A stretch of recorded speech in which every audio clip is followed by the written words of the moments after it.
Yes. They're paid by the minute.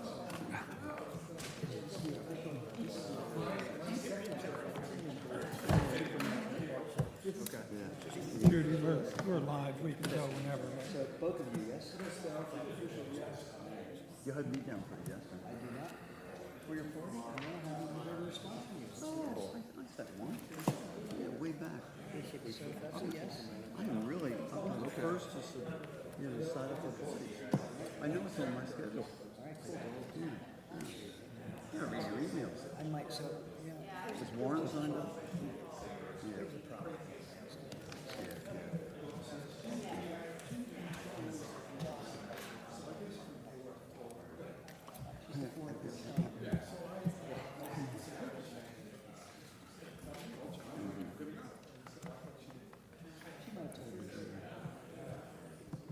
What happened to our Fuhrer?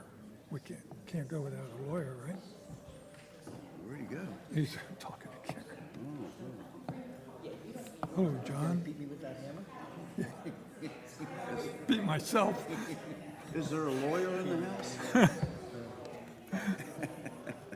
We'll take it. City of Cape May Historic Preservation Commission, July 15th, 2024. It is 2 minutes past 6 o'clock. In compliance with the Open Public Meeting Act of 1975, adequate notice of this meeting has been provided. If any member has reason to believe this meeting is being held in violation of that act, they should speak up at this time. Pledge of allegiance, please. I pledge allegiance to the flag of the United States of America and to the republic for which it stands, one nation, under God, indivisible, with liberty and justice for all. Roll call, please. Mr. Copeland, Here. Mr. Carroll, Here. Mr. Becker, Here. Mr. Stevenson, Mr. Testa, Here. Ms. Pisagno, Here. Ms. Wilson-Stridick, Here. Mr. Johnson, Here. Mr. Hammerin. Here. Thank you. Minutes, June 17th, 2024. You've had a chance to review those. Do I have a motion to accept those minutes? So moved. Second? Motion by Ms. Wilson-Stridick, seconded by Mr. Becker. Mr. Copeland, Yes. Mr. Carroll, Yes. Mr. Becker. Yes. Thank you. Mr. Stevenson. Abstain. Thank you. Mr. Testa, Yes. Ms. Pisagno, Yes. Ms. Wilson-Stridick. Yes. Thank you. Resolutions. Granados and Rue, 502 West Perry Street, Block 1032, Lot 2, C-502, Resolution 2024-20. Mocha's Family Trust, 12 North Street, Block 1021, Lot 3, Resolution 2024-21. Hudson, 1017 New York Avenue, Block 1103, Lots 50 and 51, Resolution 2024-22.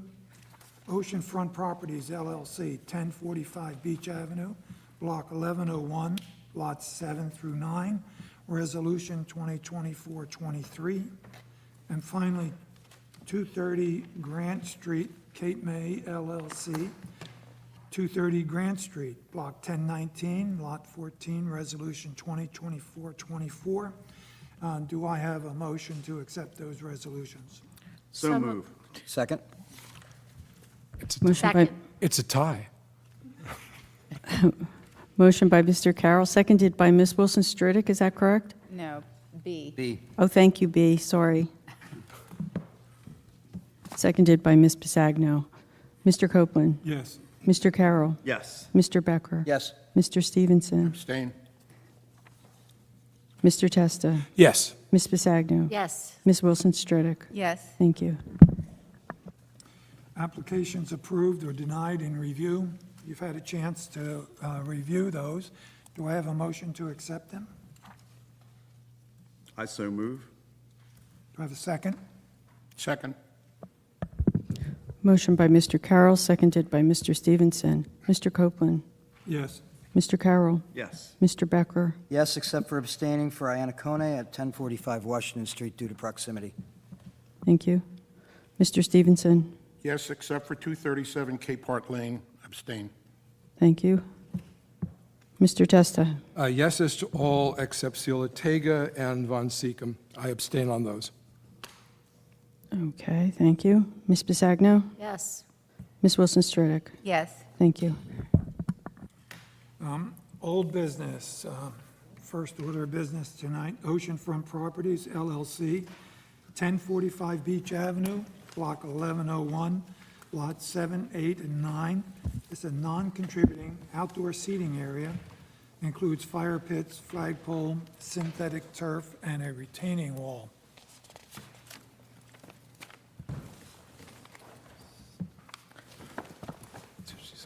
Good evening, Mr. Chairman. John Amenhauser, the DeWeese Law Firm, here this evening on behalf of the applicant, Oceanfront Properties, LLC. Before I get started, Mr. Chair, I do have some additional exhibits to provide. I do have enough for each of the board members. There's some additional photographs of the subject property, particularly the area in question along the front. Chris, do you mind if I show them to you? I have enough for each of the members, but it's a combined 17 pages. Okay. With a number of photographs, site plan documentation.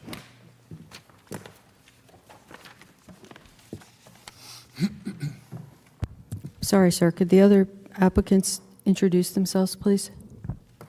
Yes, Bob Belanson on behalf of Oceanfront Properties. Bob Belanson. Yes, Belansen.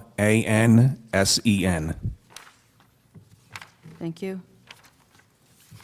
And you, sir? And then, Jared, if you can introduce yourself to the board. Yes, Gerald Blackman, registered architect and professional planner in the state of New Jersey, with the architecture firm of OSK Design Partners, 475 Whitehorse Pike, Collingswood, New Jersey. And is this other gentleman with the Not- group? He's an employee of OSK, but not testifying. Chris, are you okay with me providing these? Yeah, John, that's fine. I'm just trying to get, is there anything, so what's in here is a series of site photos? Series of site photographs and some of the additional site documents, the planning documents that were prepared by Mr. Blackman and his firm. So there's cut which- sheets for artificial turf, lighting, Correct. fire pit, table, stool, bar stool, tables and chairs. Exactly. And there's some excerpts from the plan. Has the plan exhibits already been submitted, or is these Yes. different from They're- what was submitted before? They are reduced copies of the drawings that were submitted with the application. Okay, so these are just kind of for the boards to be handy to the Yeah. board, but they already have it essentially? Correct. Except for the, Except for the photos. catalog cuts on products and the additional site photographs at the beginning. okay, thank you. John, we'll just mark this A1, the entire thing. Yes.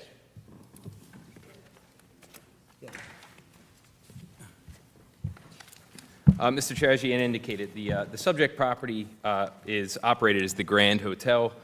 It is a non-contributing structure at 1045 Beach Avenue. The application that is proposed seeks approval for the construction of an outdoor seating area. That seating area is going to be reserved solely for the use by hotel guests, and it's proposed to include 2 outdoor fire pits, a flagpole, an ADA-compliant ramp, and seating to be provided to each of the, there you go, I'm sorry. of those seating in the area. The area is also proposed to have a floor covering of synthetic turf, which I know is an issue that has been at the fore here in the city of Cape May recently. I'll note, just for the record, that this application was filed in 2023. It was deemed complete by the zoning board in May of this year prior to that ordinance taking effect. That stated, we know that we have to come here and ask approval. We're doing so this evening, and we've not yet been heard by the zoning board on that application as of yet. Here with me, as I've indicated, is Mr. Jerry Blackman. Jerry is the architect that drafted the site plan for this application. I'm going to ask Jerry to go over the application in a little more detail. Additionally, Bob Belanson is here. Bob's a member of Oceanfront Properties, LLC. He's here to answer any questions that the board may have, although I don't intend to ask any questions of him directly. But Jerry, with that, if you can, go over the plan that's proposed and why it is that we're asking the board for this evening. Sure. The plan that is proposed is a seating area located just east of the exterior swimming pool that's on the site. The area in question is about 1,569 square feet. It provides seating, through a series of four-person tables, and then two larger rectangular tables that actually have a fire pit in the center, a total of 56 seats. The area, as explained, was provided solely for the convenience of the guests. It's not open to the general public. It is elevated above the sidewalk level. It's approximately a foot above the sidewalk level. There is intervening between the Beach Avenue sidewalk and this seating area, a brick retaining wall which is existing, a landscaped area that contains the freestanding sign for the property, and then a series of shrubs, bushes, flowers, providing landscaping, which sort of screens this seating area from the sidewalk. In addition to that, the seating area is surrounded by a constructed, cut-off wood piles and rope sort of rail that defines the perimeter of the seating area.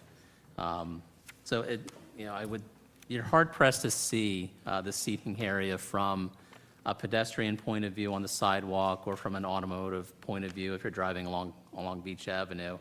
I think to actually see the bulk of the seating area, you actually have to come on premises into the parking area. The flagpole that is at the center of the seating area is existing. It's been there for some time. It's been there for decades. The lighting for the flagpole is also existing.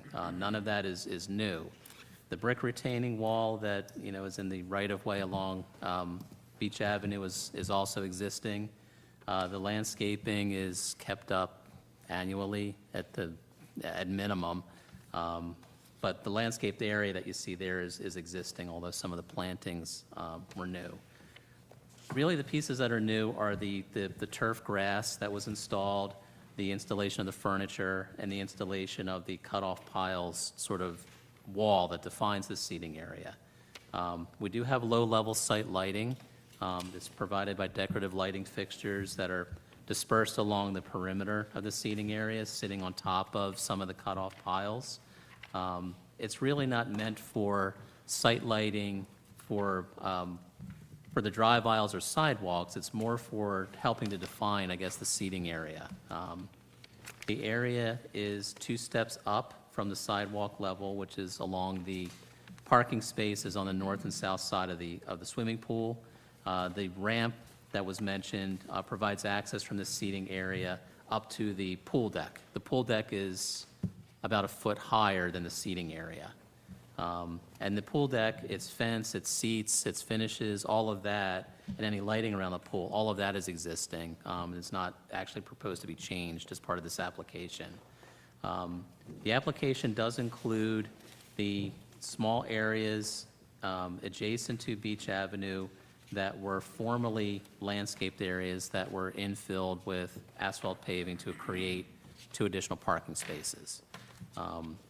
We are going to be, I guess, discussing with the zoning board the provision of those parking spaces and the nature of a parking variance that will be requested as part of the application. There are actually there's a few variances that we will be, I guess, discussing with the zoning board at that application hearing. Can I just ask you a question really quick? So Yes. this is, you're here tonight presenting this specific outdoor seating area and these Correct. materials to the HPC. Is there another aspect of this application that is going before the planning or zoning board? So there are, one of the variances that were highlighted before the board is the cumulative percentage area of accessory uses on the property. So that's something that collectively is not here before the board, but is something else to be considered by the zoning board. So there are some different aspects to be considered by zoning, but the crux of that application, the reason it was bought, was to legalize the patio area that's being proposed, that's before you tonight. The only reason I ask that is because usually when an applicant comes in here and says, hey, we're going to the planning or zoning board, what does the HPC think? That process is typically conceptual approval, followed by a conceptual review letter to whatever board you're going to. And then once you get through, because they may have their own comments. Sure. But you go to that with the benefit of the HPC's review and comment in a formal letter, and then after that, you come back for final, and you may come back and say, hey, we changed nothing, what do you think of that? But that, I'm just trying to orient this application for the board procedurally? Because you marked final, but it sounds like you're going to one of the boards, so that's. We are. Okay. Yes. We are. And so we'd be fine with doing that, going forward with conceptual review and hopeful approval this evening, and then going before the zoning board and coming back to let you know if anything was changed at that time. We're fine with doing so. Okay, just, So I'll mark this conceptual. Okay. sorry to interrupt, go ahead. Oh, No, that's all thanks. good, very good, thank you. I don't know that we had enough, but the Exhibit A1 that was handed out to the board members contains some additional photographs that were not in the original application, which might prove just a little bit of information, I guess, about the appearance of the seating area. It's currently unused. We are awaiting final approvals before the actual seating area is utilized, but it has been constructed. As you look through the packet, you can see there is on page, Now, Jerry, before you go further, can you just indicate to the board that you took these photographs? oh, yes, correct. Thank you. If you switch to page 4, you can see, I'm standing on the sidewalk along Beach Avenue and looking towards the seating area in the pool. You can see it's difficult to see much of anything of the seating area other than the flagpole, the photograph that's at the top of the page. And actually, as I turn to my left and I start to walk onto the premises along the drive aisle, the picture at the bottom of the same page, is when you begin to see actually into that seating area. You can see the furniture, the turf grass, and each of those elements that make up the seating area. The pages that follow sort of the building materials schedule is product data for the synthetic turf that was provided for the seating area, catalog cuts of the lighting fixture that sits on top of the perimeter cut-off wood piles post. We included product data for each of the pieces of furniture that are located in the seating area. There's no other furniture, fixtures, or anything along those lines that's proposed to be placed in the seating area later. What you see in the packet labeled as Exhibit 1 is part and parcel everything that's to be located in the seating area. Where is sorry for interrupting, but where's the fire pit? Oh, it's actually, in the photographs, it's actually covered.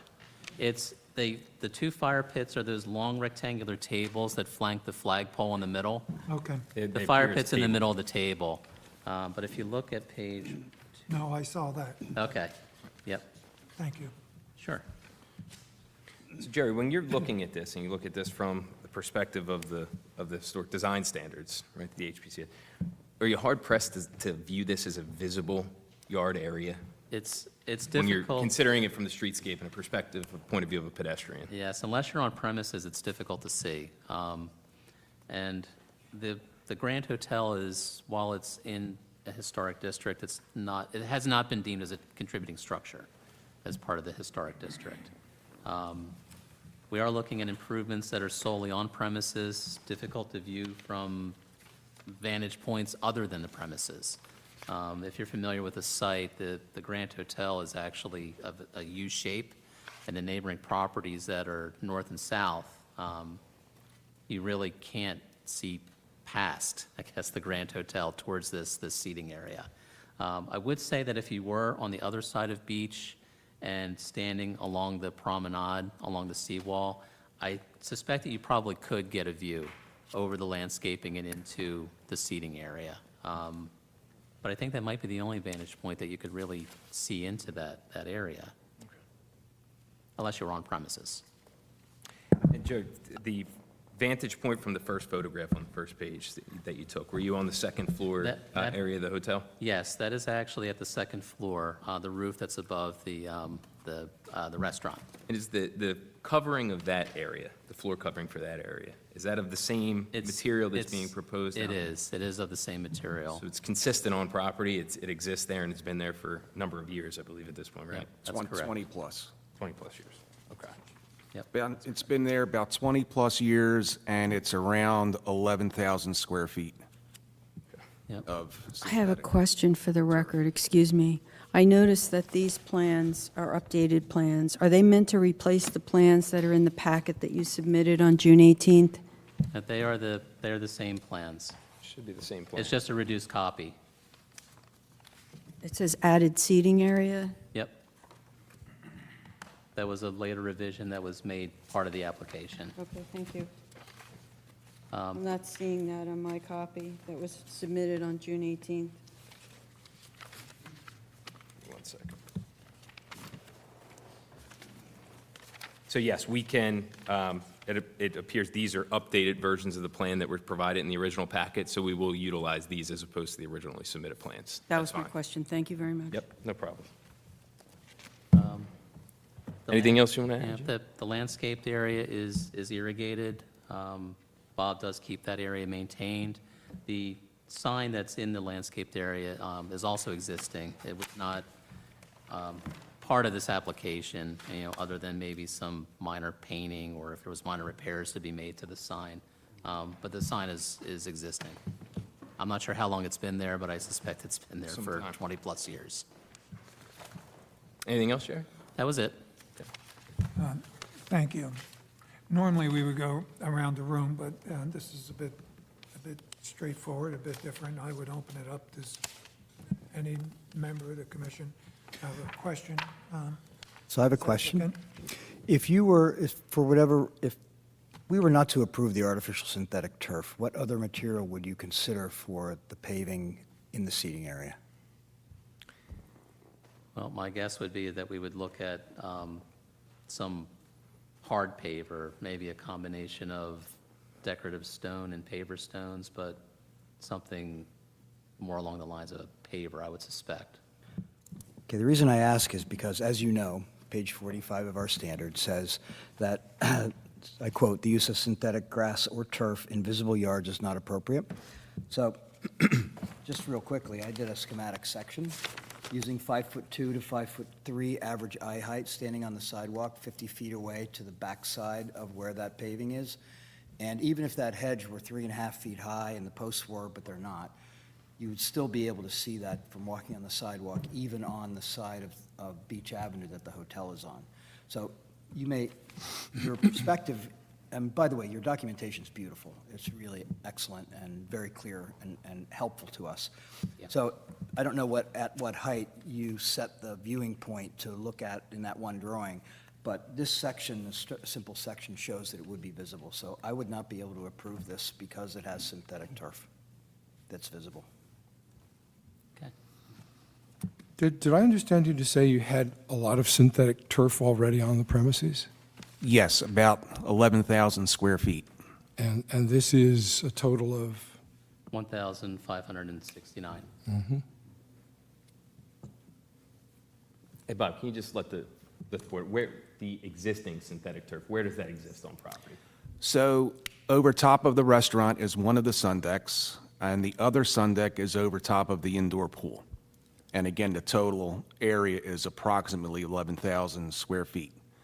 When we purchased the hotel in 1997, there was actually AstroTurf on the two decks and also the area that we're discussing here tonight.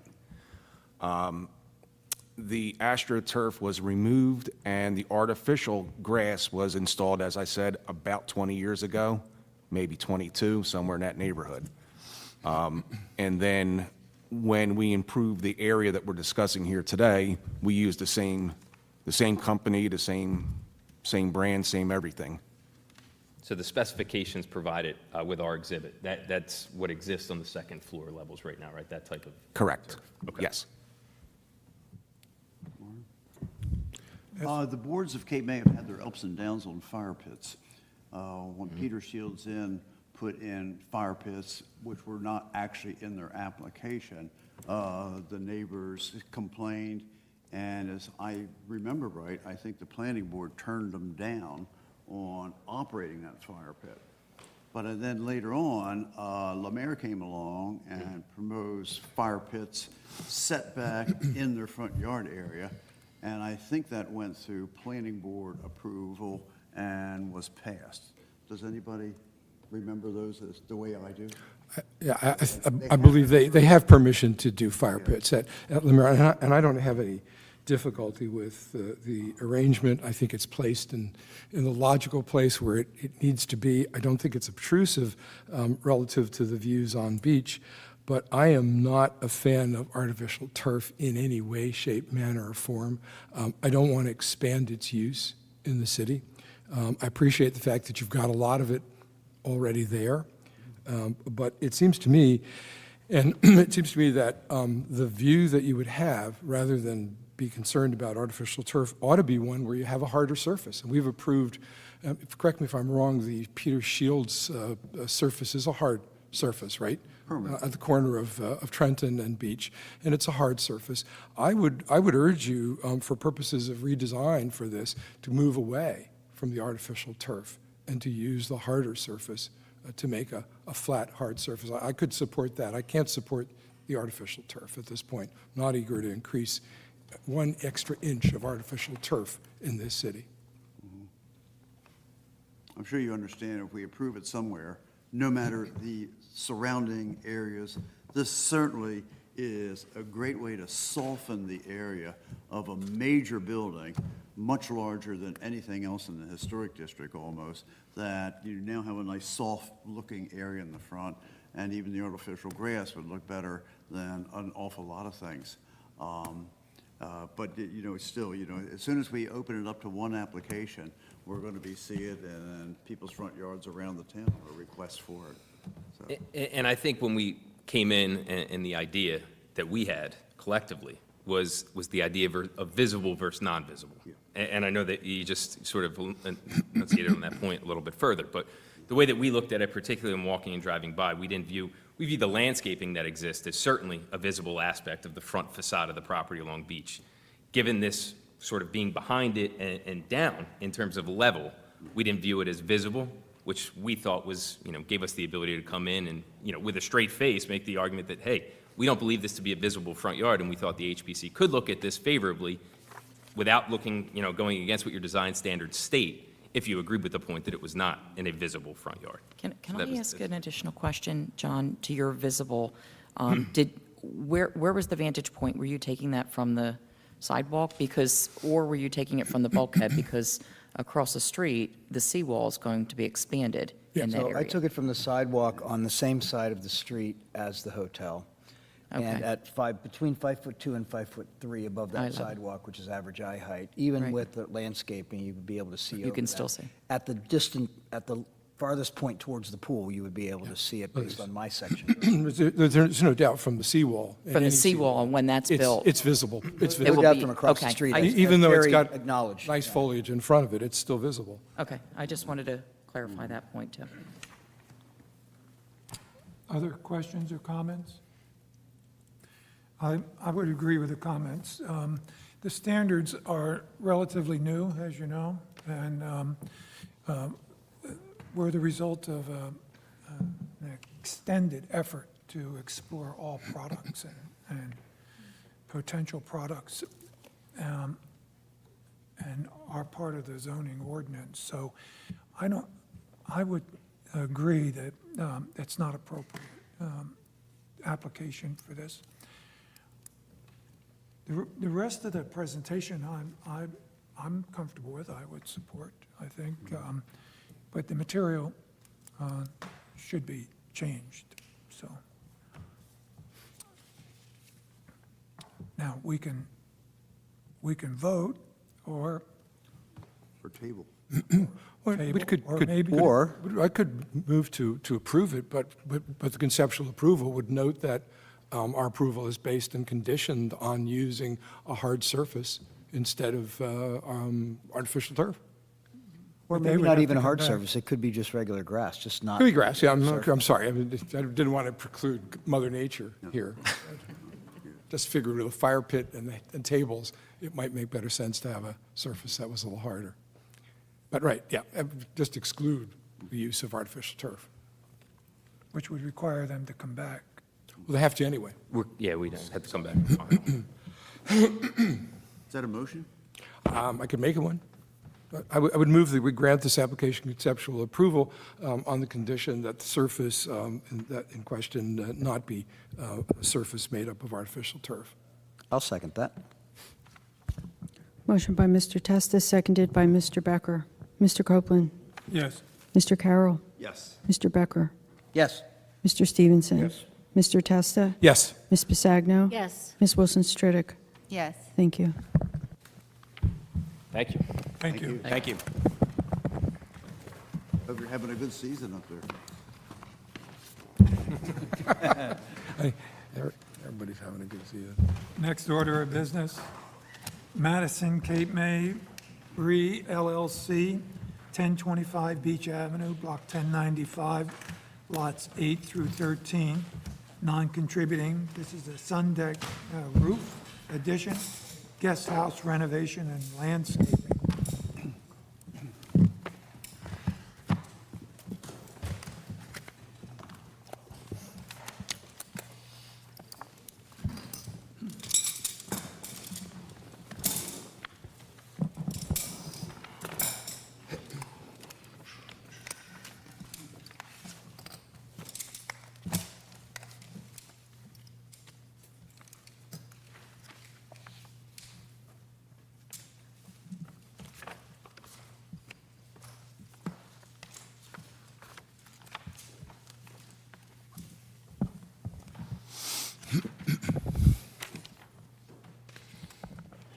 While Mr. Clark is setting up, I'll just give a brief introduction.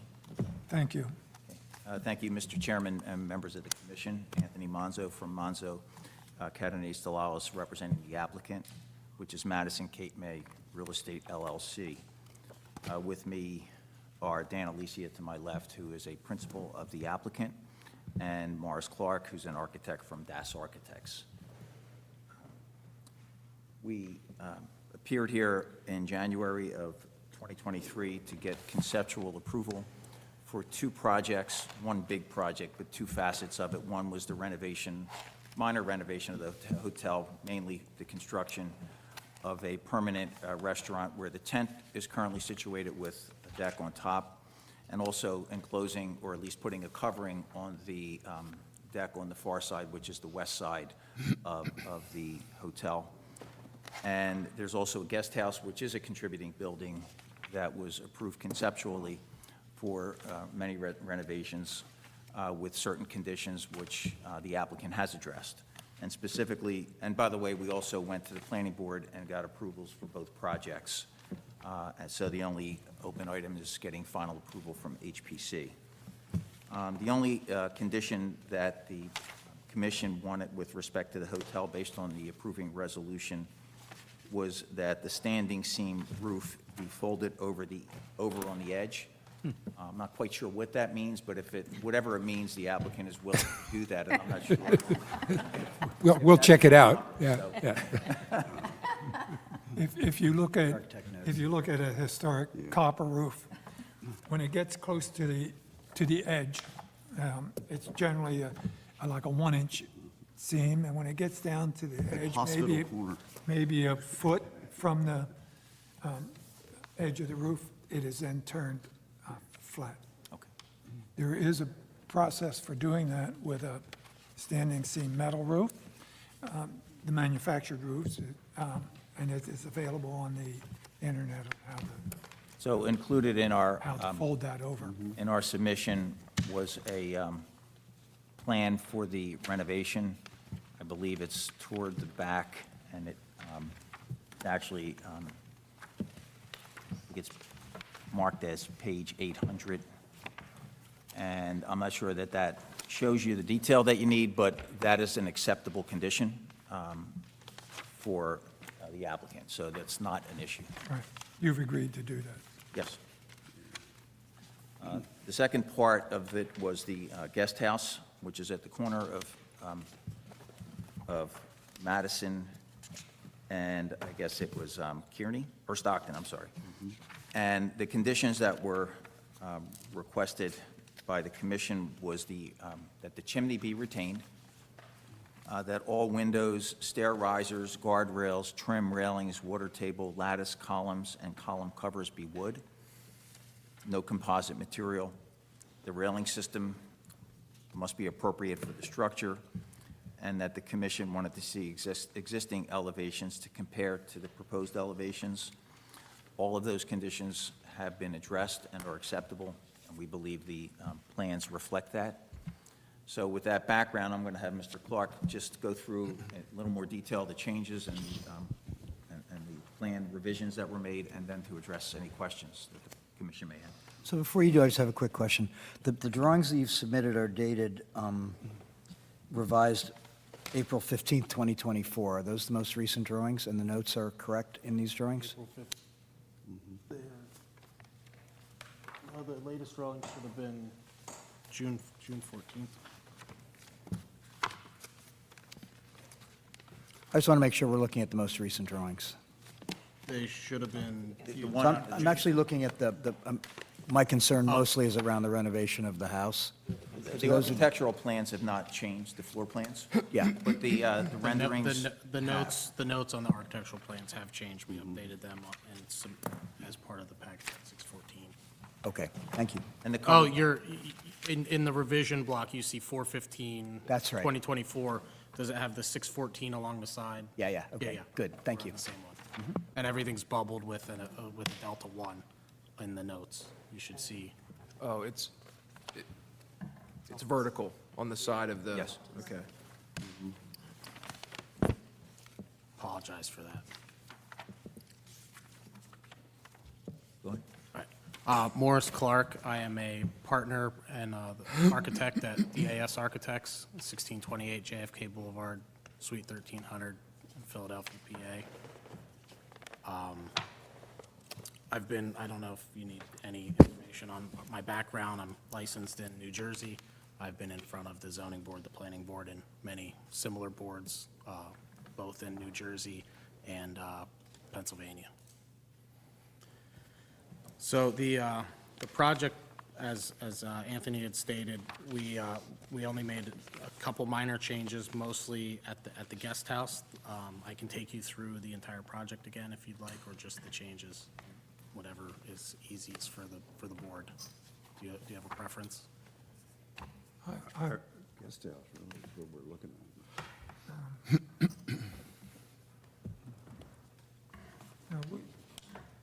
Just share with us the changes, and then if that creates a Okay. confusion or conversation, then we'll go back.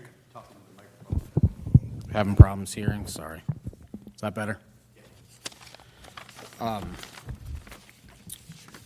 So one of the changes that was made, and this was at the planning level, that's updated on the site plan, which is the HPC 010, was simply, we had proposed to remove the kiddie pool, and we were going to infill it. We are infilling it with lawn, so that is going to be natural grass now, I'm sorry, sir, I can't hear you. not any hardscape. Would pull the mic closer to you, please? Okay.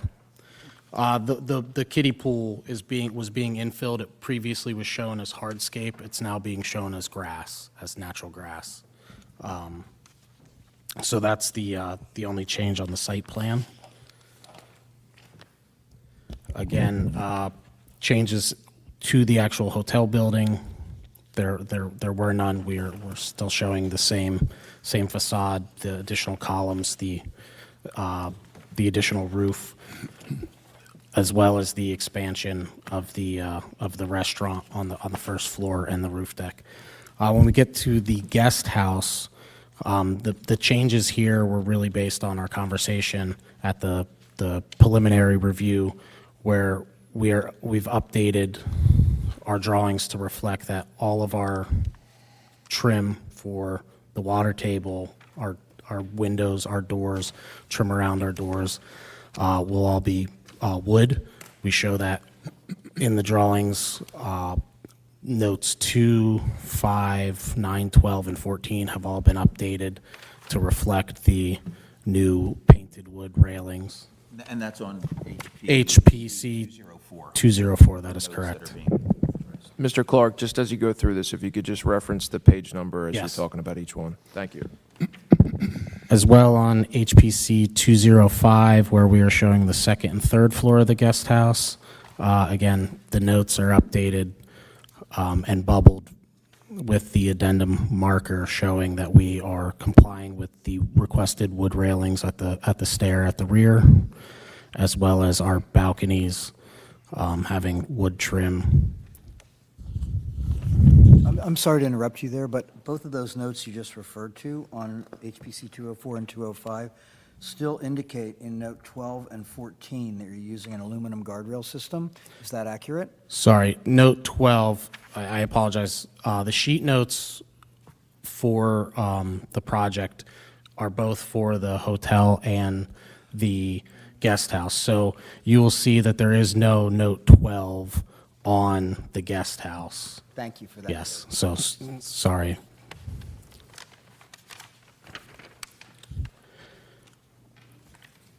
And just to further answer your question on HPC 600, if you look at the notes here, you will see that note 12 is pointing to the new aluminum railings throughout on the hotel and The not reason on I the bring guest. that up, just not to interrupt you, but on HPC 603, which definitely shows the guest house, note 16 still calls for aluminum guardrail, and that note is shown on the elevations for the guest house. So is that inaccurate? Yes, that it's on the second floor of on 603 of the rear stair. That is incorrect. Yeah, actually, it shows up on the second and third floor. So Yep. what would that note read if it were? It should be note 3. Thank you. New painted guardrail with mahogany cap, which also is shown in section on HPC 602. Detail 3 and 4 show sections of the proposed railing and knoll post for the guest house. Unfortunately, we don't have 602 that I can see. Do we? I have it. Too busy with my magnifying. It's 602. Oh, it's, yeah, okay, thank you. Do you have it? I was going to say, I have a couple extra copies here that I can pass along if But need. in other words, as it pertains to the house, I'll call it, there's not going to be any aluminum. No aluminum railing Trim or on anything the like that. guest house. That is only for the hotel. Since my magnifying glass isn't able to move fast enough on these notes, do you tell me, is the guest house having new windows? There are a couple new windows which are being replaced due to 2 of them are their egress. They need to be egress windows back out to the fire stair. Right. And they're in bad shape as well, so we need to meet. No, I have no problem with that. It's that I see in your rider relating to windows, they refer to Anderson A Series. And when I look at your cut sheets, again, I may be reading incorrectly, but Anderson A Series does not seem to be an all-wood window. It It should, talks about having composites. it should be, there should be a wood component, a wood It says that component. there's a fiberglass cladding on the exterior. Which is. It would be wood cladding. Okay, I that's- apologize if the series wrong is- series is quoted here. Let me double check that. So you realize we're going to condition it on an all-wood window, right? It has to be wood, yes, and it will be, it should be wood.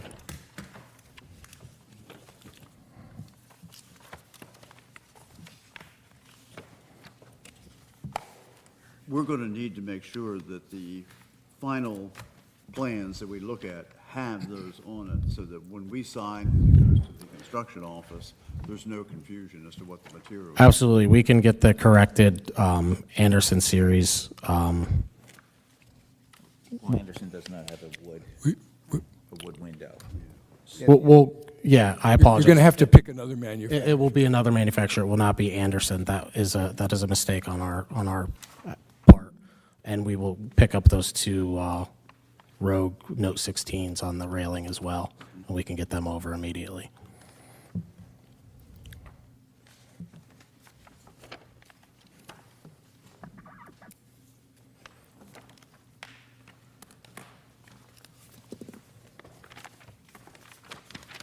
Continue, Mark. Yep.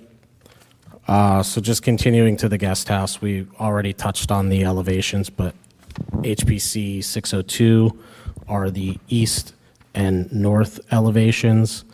Again, you can see we are proposing to keep the cedar shakes on the facade, the wood windows, and replace the current asphalt shingle roof with cedar as well.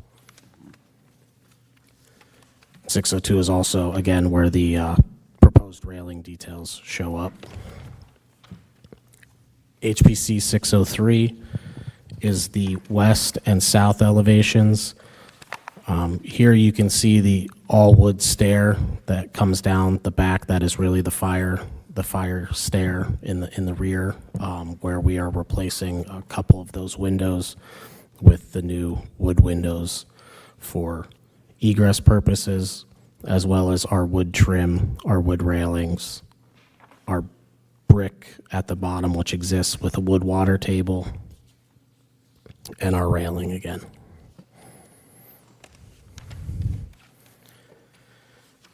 HPC 604, this is showing just some signage details for the hotel itself.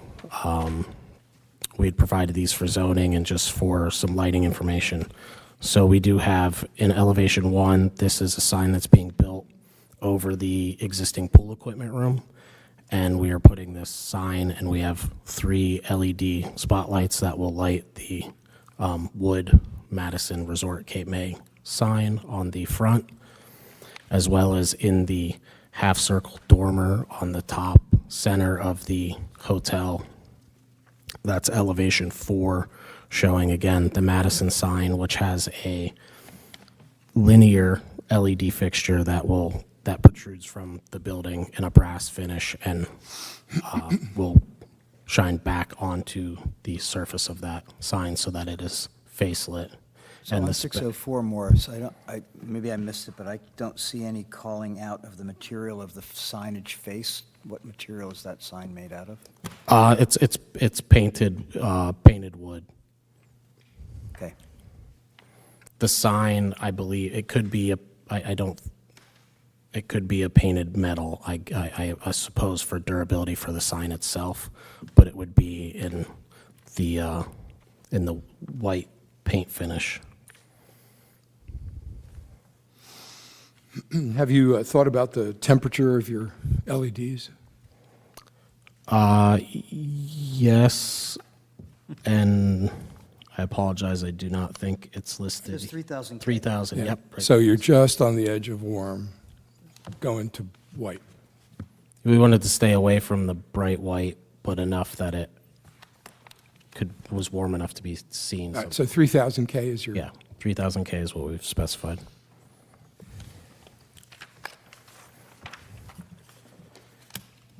And HPC 800, this series is artist renderings, so you can see on 800, this is the front of the hotel and restaurant, so you can see the expansion of Harry's with the roof deck, as well as the additional columns that were added with the roof to change the roof profile along the existing hotel, and the extension over the existing sun deck, and the change in paint color. 801 is another artist rendering just from the corner looking back at the hotel, and you can see the guest house in the back. So again, these complementary colors to fit more within the neighborhood as well as just Cape May in general, toning everything down. 802 is an aerial looking down on the expansion of the Harry's restaurant and outdoor lounge area with the lounge seating. And you can see the new signs on the center roof in that half round roof, as well as over the existing pool equipment room.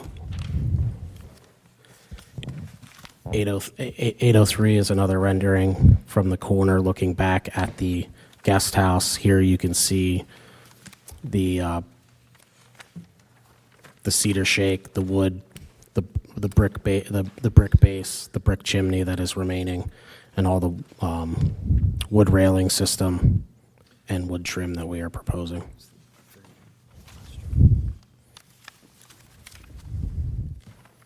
Okay. So just to be clear on the guest house, all of the material, which includes the windows, the risers, the guardrails, the trim, the railings, the water table, lattice, columns, are going to be wood. Correct. All wood products. That is correct. Could I suggest that would be a lot easier for our follow-up if the guest house had a separate material list. This material list is really unsatisfying. It says attached rider, attached rider, attached rider. And then you have to go back into the plan and read this microscopic print. So I think it would be helpful that there's a separate material checklist for the home. We can provide that. Which would pick up all the issues that we just talked about. Correct. Yeah, the other comment that I would add to that is, I know this has already received conceptual approval, and I recall seeing existing versus proposed plans for the guest house. When you submit the final drawings, it would be really helpful to have existing versus proposed, so that it's very clear what the changes are that are being proposed in both plan, site plan, and elevation. Okay. So I think we had given photos based on the request for elevation. We thought they read a little better, but we can provide plans. Yeah, we had those in conceptual, but now it's months and months later, so we can't hold those drawings in our head. We can do that.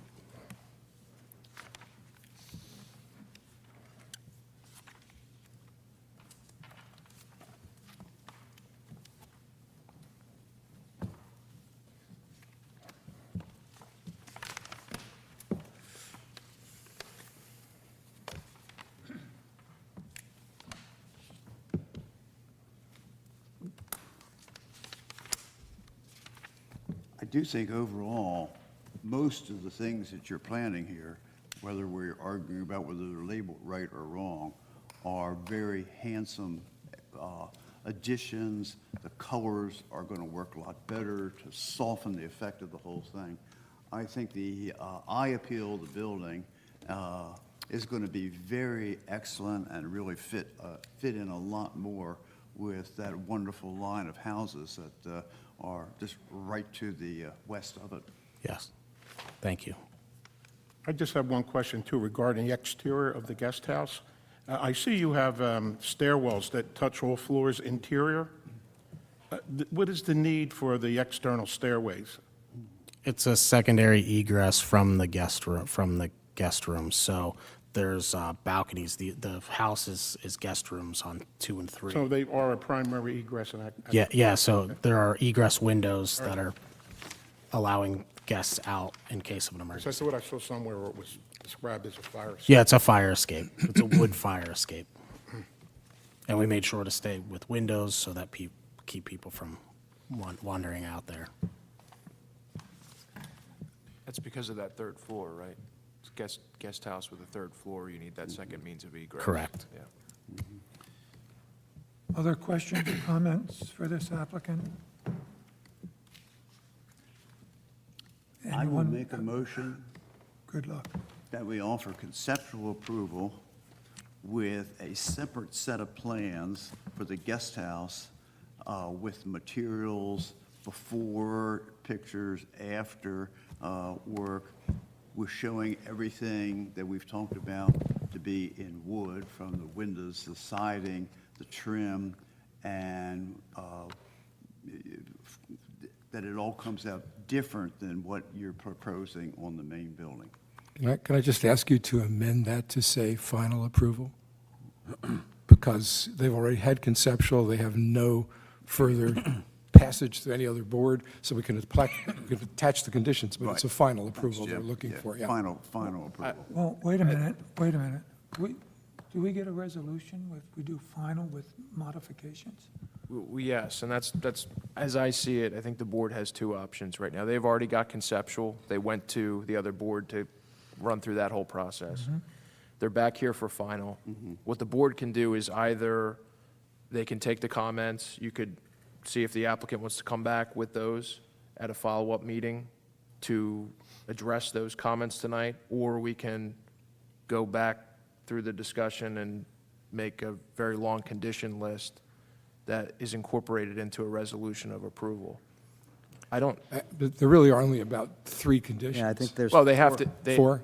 Let's, Four or 5. let's talk about them so that, There's- and see if it's too onerous to do a vote for that. So it's, So I have them listed here if you want me to. okay, try. go ahead, John. Yeah, the first is wood windows with exterior primed wood. Second is wood railing stair structure on the guest house, all materials being wood. Third is the wood signage at the hotel being painted wood. And fourth, that submission of the final drawings include the revised notes and existing conditions at the guest house. We have the risers and lattice and wood also. Yeah, I included that in the stair structure. And the lattice is shown as painted wood currently. My suggestion would be that those conditions, if met, can be reviewed in committee, and I don't see a need to come back with a full presentation if it's acceptable to the commission. It's fine with me as long as we can get a resolution. We can, and I'm not discouraging you from doing that. I just want to make sure that we have all the issues on the table, because then if we do a resolution, they should be in there, and it's not like we're going to say, hey, we forgot one, come back. So Tom, you made the motion, so do those conditions that I Yes, read The conditions comply? you've added on, and I'll include in my motion and also for final approval. Great. I'll second that motion. Since this could go a little bit slow, do we want to ask them to extend the time limit we have to finish this up?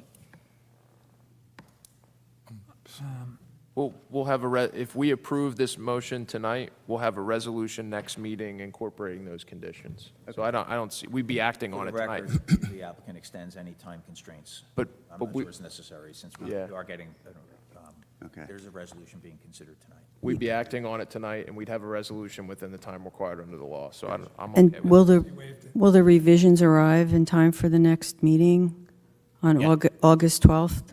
Yes. Okay. Thank you.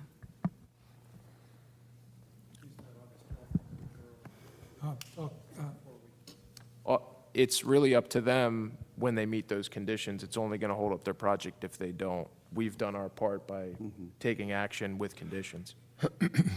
You'll have them by the end of next The week. earlier the better, but my point is, we don't have, if we act on this, we do a resolution with conditions, we've done our duty. Okay, we ready for a vote? I am. Yes, Okay. Motion by Mr. Carroll, seconded by Mr. Becker. Mr. Copeland? yes, Mr. Carroll? Yes. Mr. Becker? Yes. Mr. Stevenson? Yes. Mr. Testa? Yes. Ms. Pisagno? Yes. Ms. Wilson Stridick? Yes. Thank you. Thank you. Thank thank you. you. Next order of business is Lord, 1239 New York Avenue, Block 1132, Lot 27. This is a contributing property, and siding is the issue.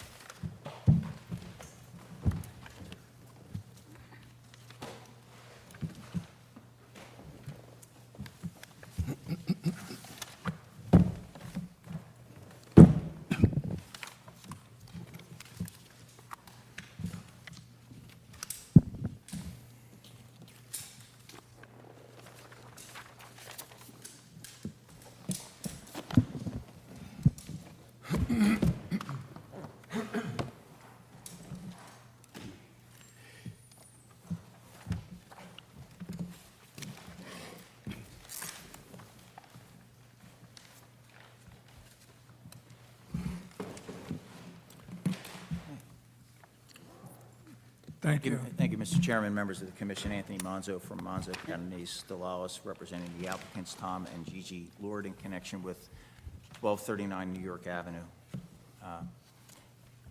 And I have Tom and Gigi Lord with me here, and they'll provide some testimony.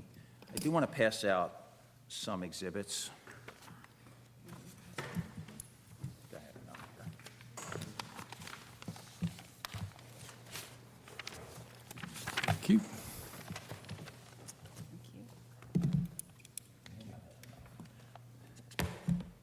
I'll share with Tom. We'll give you that. We'll share. Okay. Full house tonight. Did you get one, John? I'm sharing with you. Oh, you gave it away. Give him. Janice and I will share. seen these. Never. That too. Is this different than the set you gave us? This looks the same. Oh, okay. These are, and I'll explain, Mr. Becker.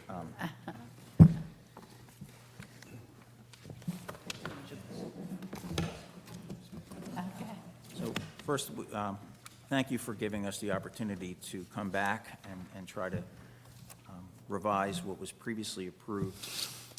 And just to go back to the start with this, it was April of 2023 when we appeared here and received conceptual approval to renovate the Lord's home at 1239 New York Avenue. It was a four-square home that was built in the early 1900s, one of, we think, about 24 of this style, mainly in that same section of Cape May, many along New York Avenue.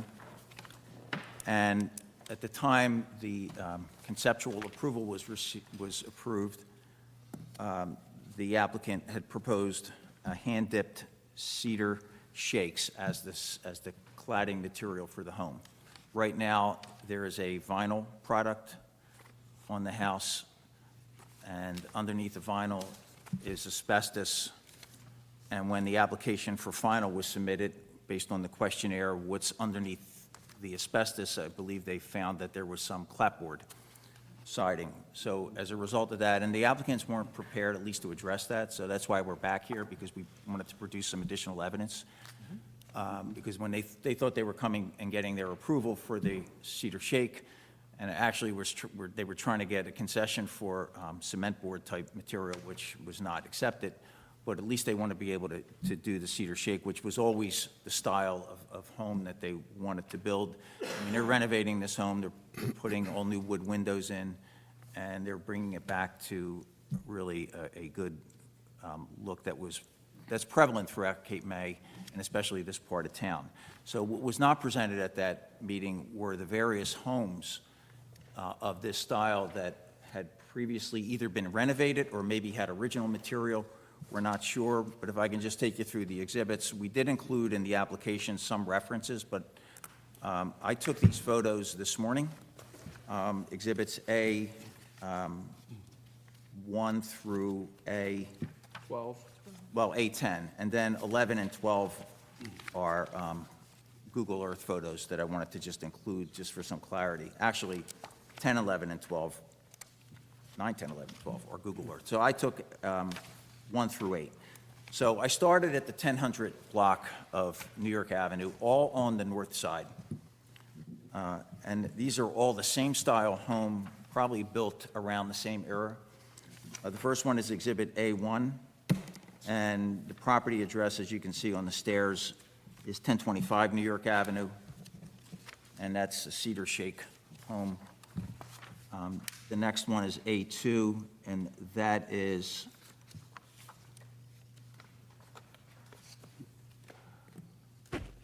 I think it's 1029. I'm not sure, I can't read that. Yeah, that's okay. But that's on the same block, and that's also cedar shake home. The next one is also on the same block, and it's a cedar shake home.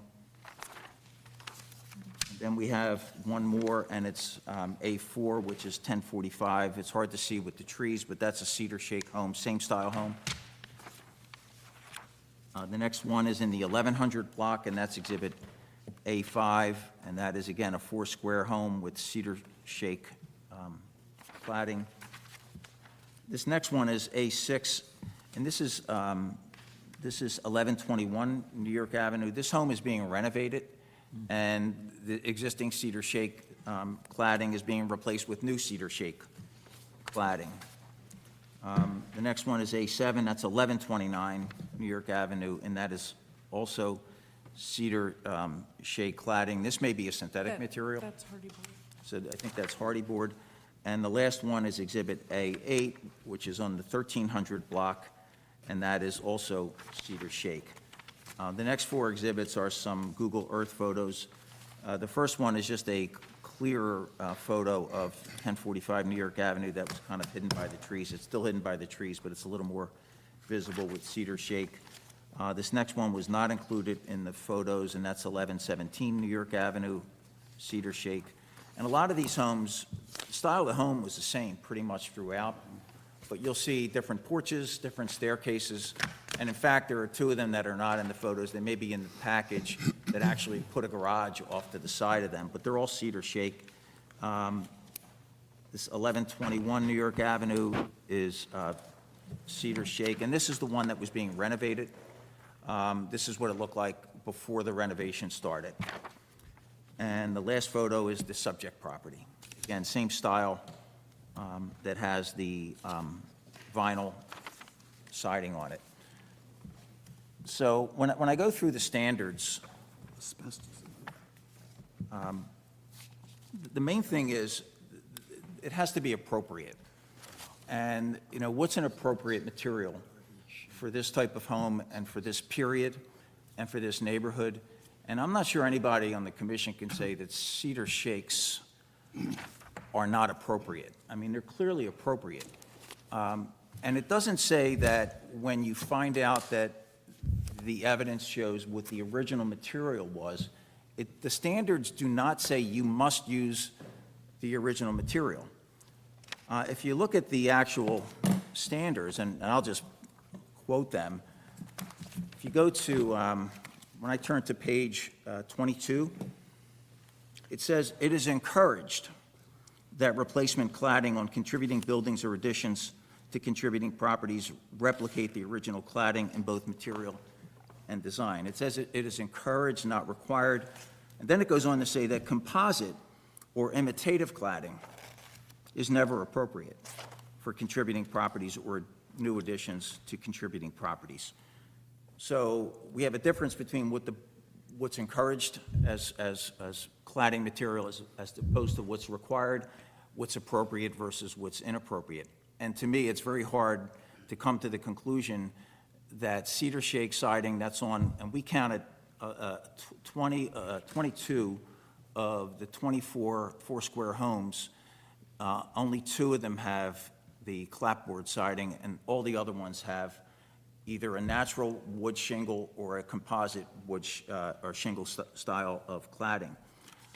On page 25, exterior cladding standards for contributing property, it says, if the original or historic exterior cladding does not exist, but there's physical or documentary historical evidence of the original exterior cladding, it is encouraged that the new exterior cladding replicated in both materials and design. Again, it's merely encouraged, not required.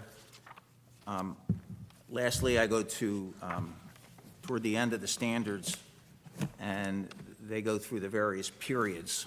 And on page 90, it is the post-Victorian period, where a lot of these bungalows were built in the early 1900s.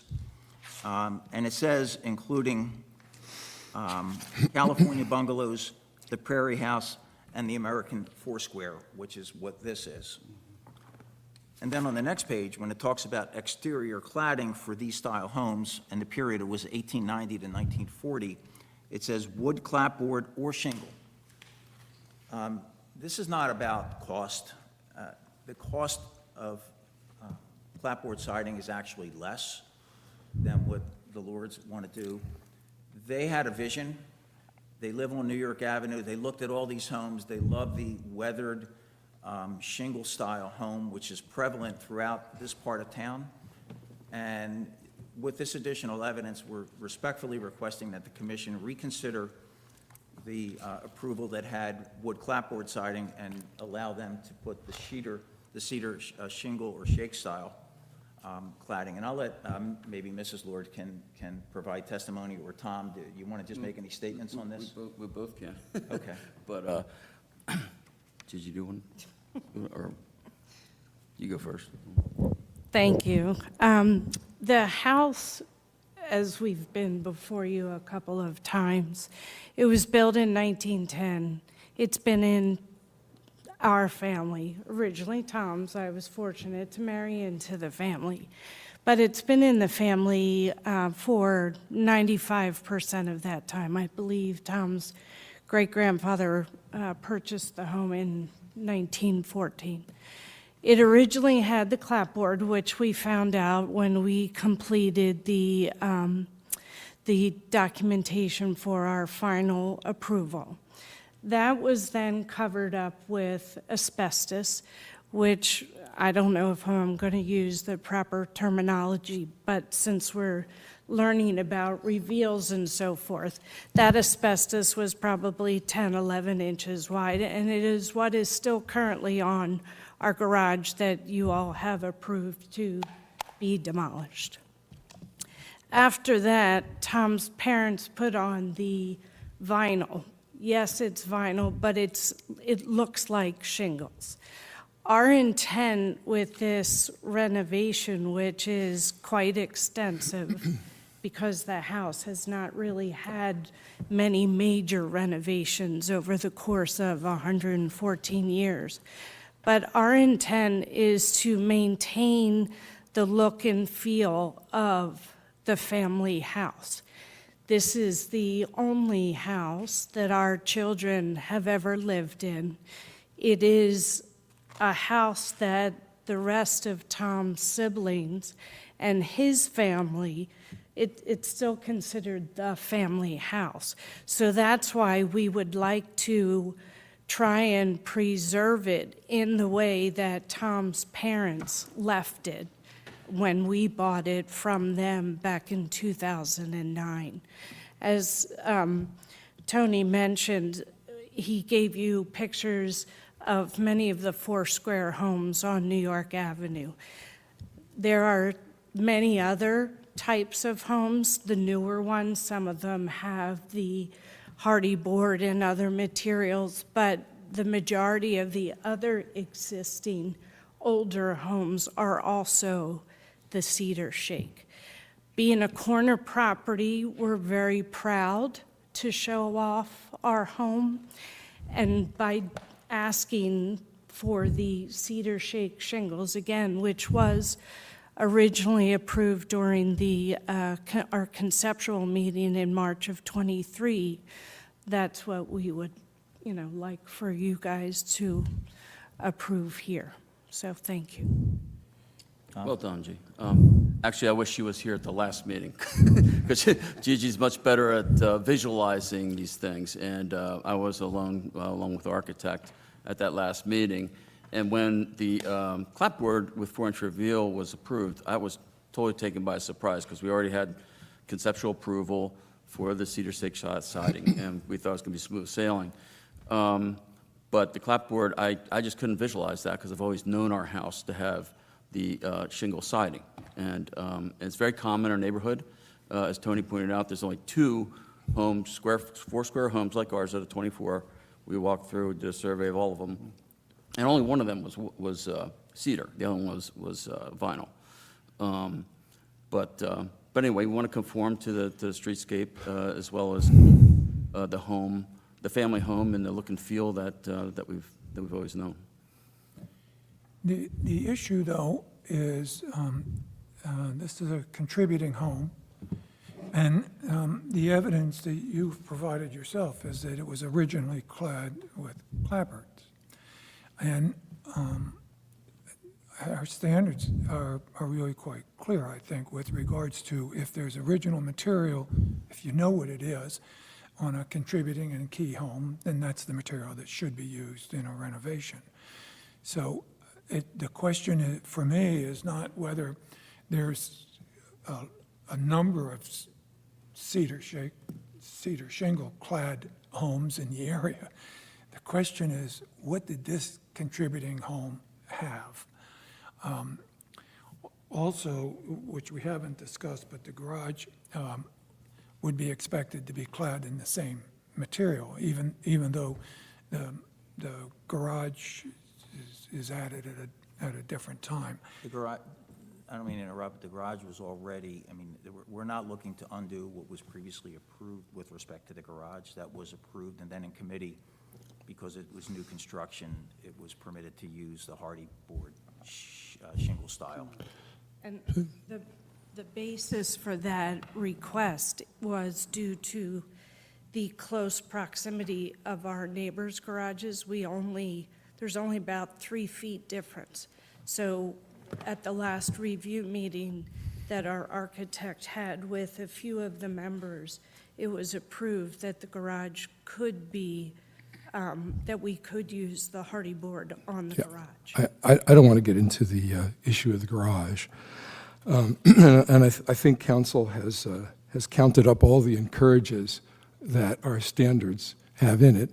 I find this a case really of equity in terms of, and I look at this as an application that, in the ultimate course of our judging, we have to determine whether or not the requested shingles and shakes have a serious, to my way, serious way of undermining the determination of this property as contributing.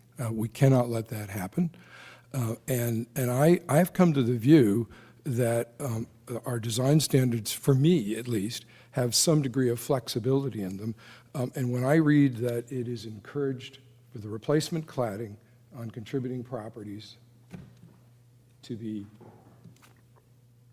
replicating the original cladding in both materials and design, there's no doubt that what's proposed is replicating the materials. It's wood. And it's wood, which was and is and was commonly in use at the time. And I think that given the overall improvements in this, and we have in the past given credit to owners who have taken properties which have been badly damaged and questioned by, for example, the addition of asbestos and vinyl and windows, and they've been much closer to losing their status as contributing properties. So for me, the equities that have been applied here to improve this property, the fact that what's being proposed is wood, the fact that they are shingles and that was commonly in use, although not originally apparently on this particular dwelling, but common in the neighborhood. And to me, it would not harm the streetscape, it would not harm the status of this structure as contributing. So I am sympathetic to the arguments that are made here. And I'm willing to reconsider and to approve this with the proposed wood shingles on it. That's the way I feel about it. I would just comment that to say this is the same material because it's wood and it's cedar, it's dramatically different. I mean, a shingle home and a clapboard home are dramatically different. They're two different things. Consistently, we've used, if there's evidence of historic material, that material should be replicated. We see that often in roofs, where there's an asphalt fiberglass roof, and then when they remove the asphalt fiberglass, they find that there's cedar shingles, and we would only approve cedar shingles. In this instance, we find wood clapboards, and the standard, I think, is clear. I don't think, because it's wood.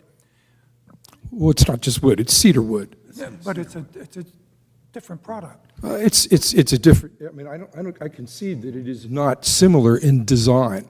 It is, to me, a similar material. I view that's the wording of our design It's standard. not similar in material. I mean, it's. Although I think there's guess we're all another, entitled to our own viewpoints. I think there's another question we're not asking that might help. Do we know for sure that underneath that clapboard, or that clapboard siding was the original siding on the 1910 house? Do we know for sure that that's the case? From the sampling that we took. Well, so you guys, We don't know if the whole house was done that way. correct, so you delaminated what was on there, and the oldest extent material was clapboard, but we don't know whether at some point cedar shake had been taken off and clapboard put on. We don't know that, is that correct? Yeah. Okay, thank you. What was the date of your house, Tom? 1911. 1911. And you showed us a picture at the last time you were here, that looking down, it looked like it was the only one in that area. So, which would make me think that was one of the first ones to be built. Right. And in 1911, that was when things were really starting to change from colonial revival, which was clapboard, into American shingle style, as we've seen so much in the whole rest of that town, particularly up on the beachfront. So I could see that this might have been done in clapboard, but taste was changing, And that many This other is one of the houses down properties that was part of the East Cape May real estate development scheme. And lots were sold, buildings were put up, and a perfect example of that transition Yeah. is 1501 Beach, which is in Cedar Clabbered, and the next door house built the next year in 1912, which is in Cedar Shake. Well, I'm, Perfect example of the point you're making. I mean, he's doing something that the whole rest of that row of almost identical houses had done from the beginning. I personally feel it is not reasonable for us, even though the standards followed to the letter say that this must be both in materials and design. I feel it's unreasonable for us to insist that this go back to original Clabbered. That is the view I take, it is the view I will vote for. You're voting to let him have cedar shingles. I am. Yeah, okay. Well, that's, I mean, I would. that's how I If someone feel, proposed too, a motion, because I would I think vote that for There was it. a transition of style right in that time. I- 23 more houses built of almost the same. And material. Tom, again, I'd say that given the other improvements to this house, the fact that it's been rescued for some really deleterious things that have happened over time, I believe that the Lords are entitled to the equities of the improvements and the benefit of those things, and that's why I would support it. I wasn't trying to argue with No, you. I'm not saying you I was are, I'm just trying to look explain back my in time and see position. Obviously, we Might have have some, been a clapboard originally and why Well- it was in a period of real change. but of course it wasn't. It probably was Clabbered. Yeah. I mean, I don't know. But I guess I've made my position pretty clear. And the garage is new construction, is that correct? Yeah.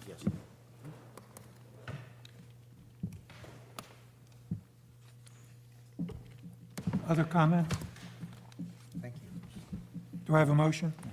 Well, I'd like to make a motion that we approve the application in revision to the original one, to permit the applicant to sheathe his house in cedar shingles instead of clapboard, that we revise. But we do not require them to use cedar clapboard. Do I have a second? Second. I have a question.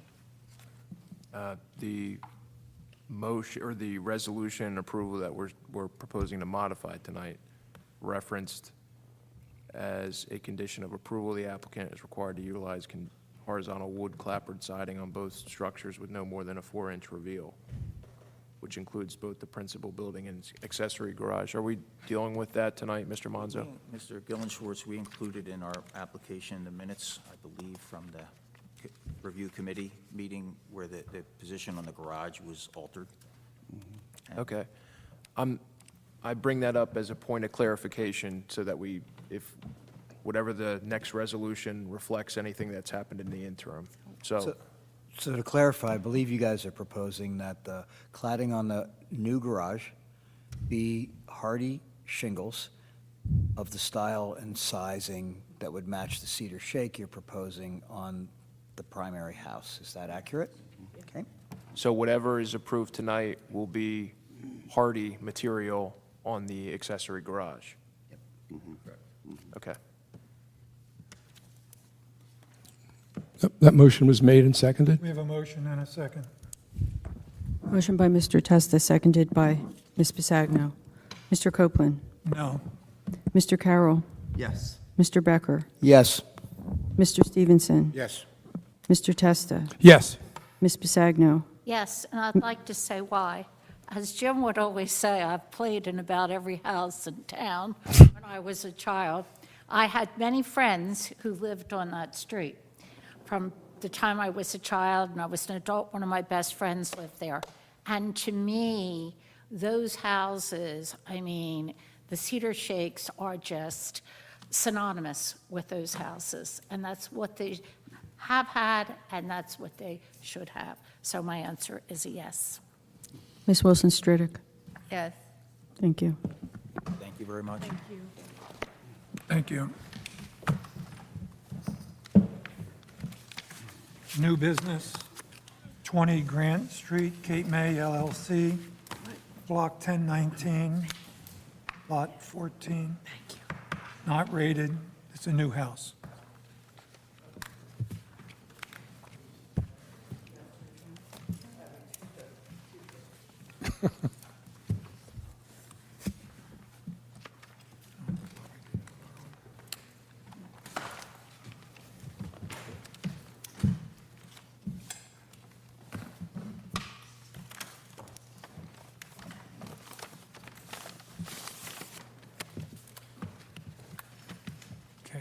Would you turn on your mic and share with us who you are and who you're with? Thank you. Good evening. Thank you again for all your volunteer efforts, and I agree with Beatrice. I spent many a fun times in the Lord's house, so a lot of nice memories. And it is why we're here today, to keep Cape May a family resort.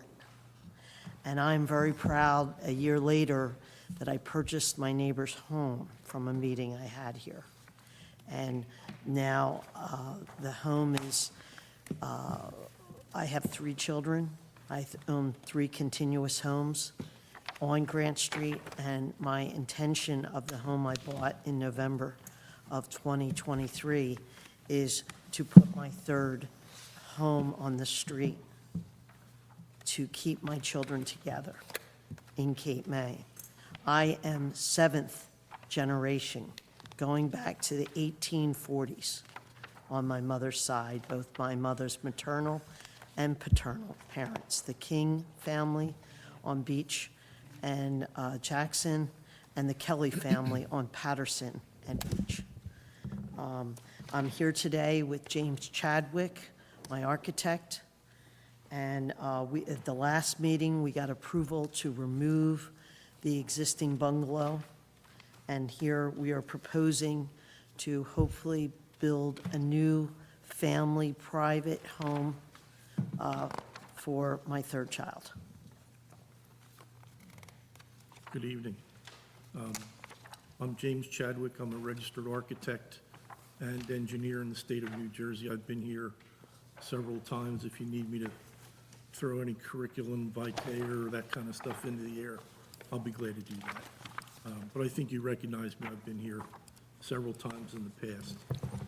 You have a packet of documents that my office has prepared in regards to the proposed structure.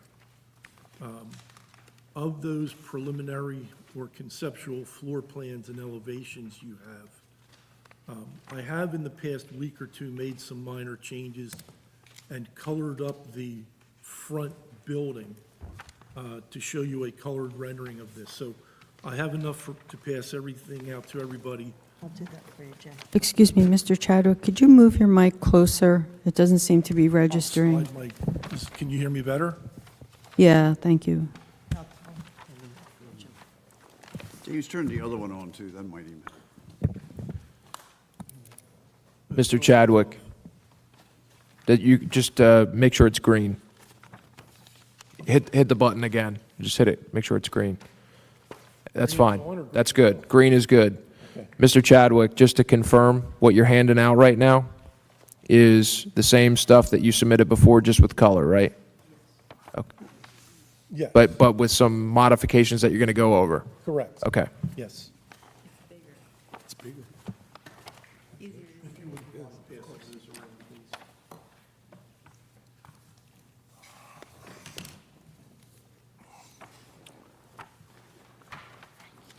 Thank you.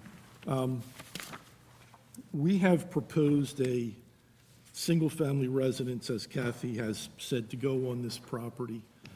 It is the easterlymost lot of the 3 lots that Ms. Healy owns.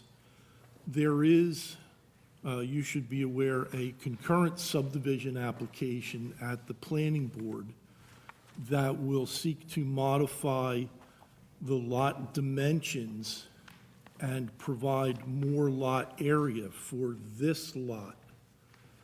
The configuration that you see on the plan that you have is consistent with what is being proposed at the planning board. She has 3 lots. 2 of them are regular, relatively odd-shaped. The easterlymost one, which is this lot, is kind of a cut-off triangle portion lot. And what we're essentially doing is taking some land area from the adjacent lot, number 236, The and middle adding it to this lot to make this lot larger in area and a simple rectangular-shaped lot rather than the odd-shaped lot that it is. So So that's in the works now. that is Yes. currently under review with the planning board. We've received their initial plan review comments. We'll be back before them soon, but I wanted to make sure you were aware that the lot configuration shown here is consistent with that pending or current application. And I apologize because I was walking around when you were talking, but just to confirm, this proposed building is premised on redrawing some lot lines of some property that you own? Is that what I just heard? Yes. Okay. Yes. So you have a proposed subdivision, minor subdivision plan Minor subdivision. to the planning board that's pending right now? Yes. Okay. And we're not asking for any variances. We are.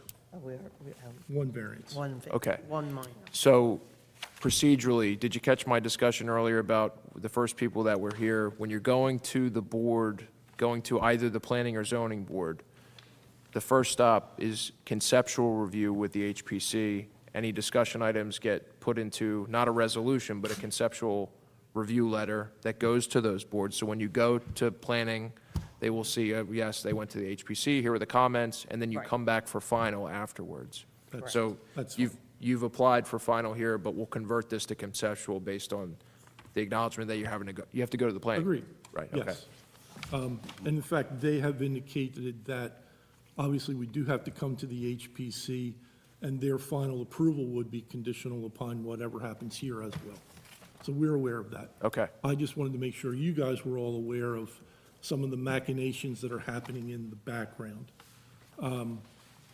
They are, for lack of a better term, minor configurations of lot lines to make this a more easily workable lot, to give it more land area, to make it more conforming in lot area to the ordinance, and to deal with some minor easements, because these are three contiguous lots owned by the same person. There are a couple of easements that are part of that subdivision so that these lots can intercommunicate.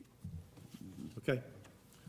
So what we've just handed out to you a couple of moments ago is a colored rendering of the front elevation of the residence that we propose, along with a copy of the ground floor plan of the proposed structure.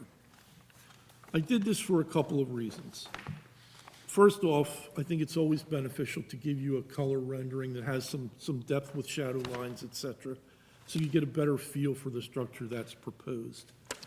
The other issue is, we recognize that the structure that we're proposing has a proposed garage area underneath the residential portion of the building.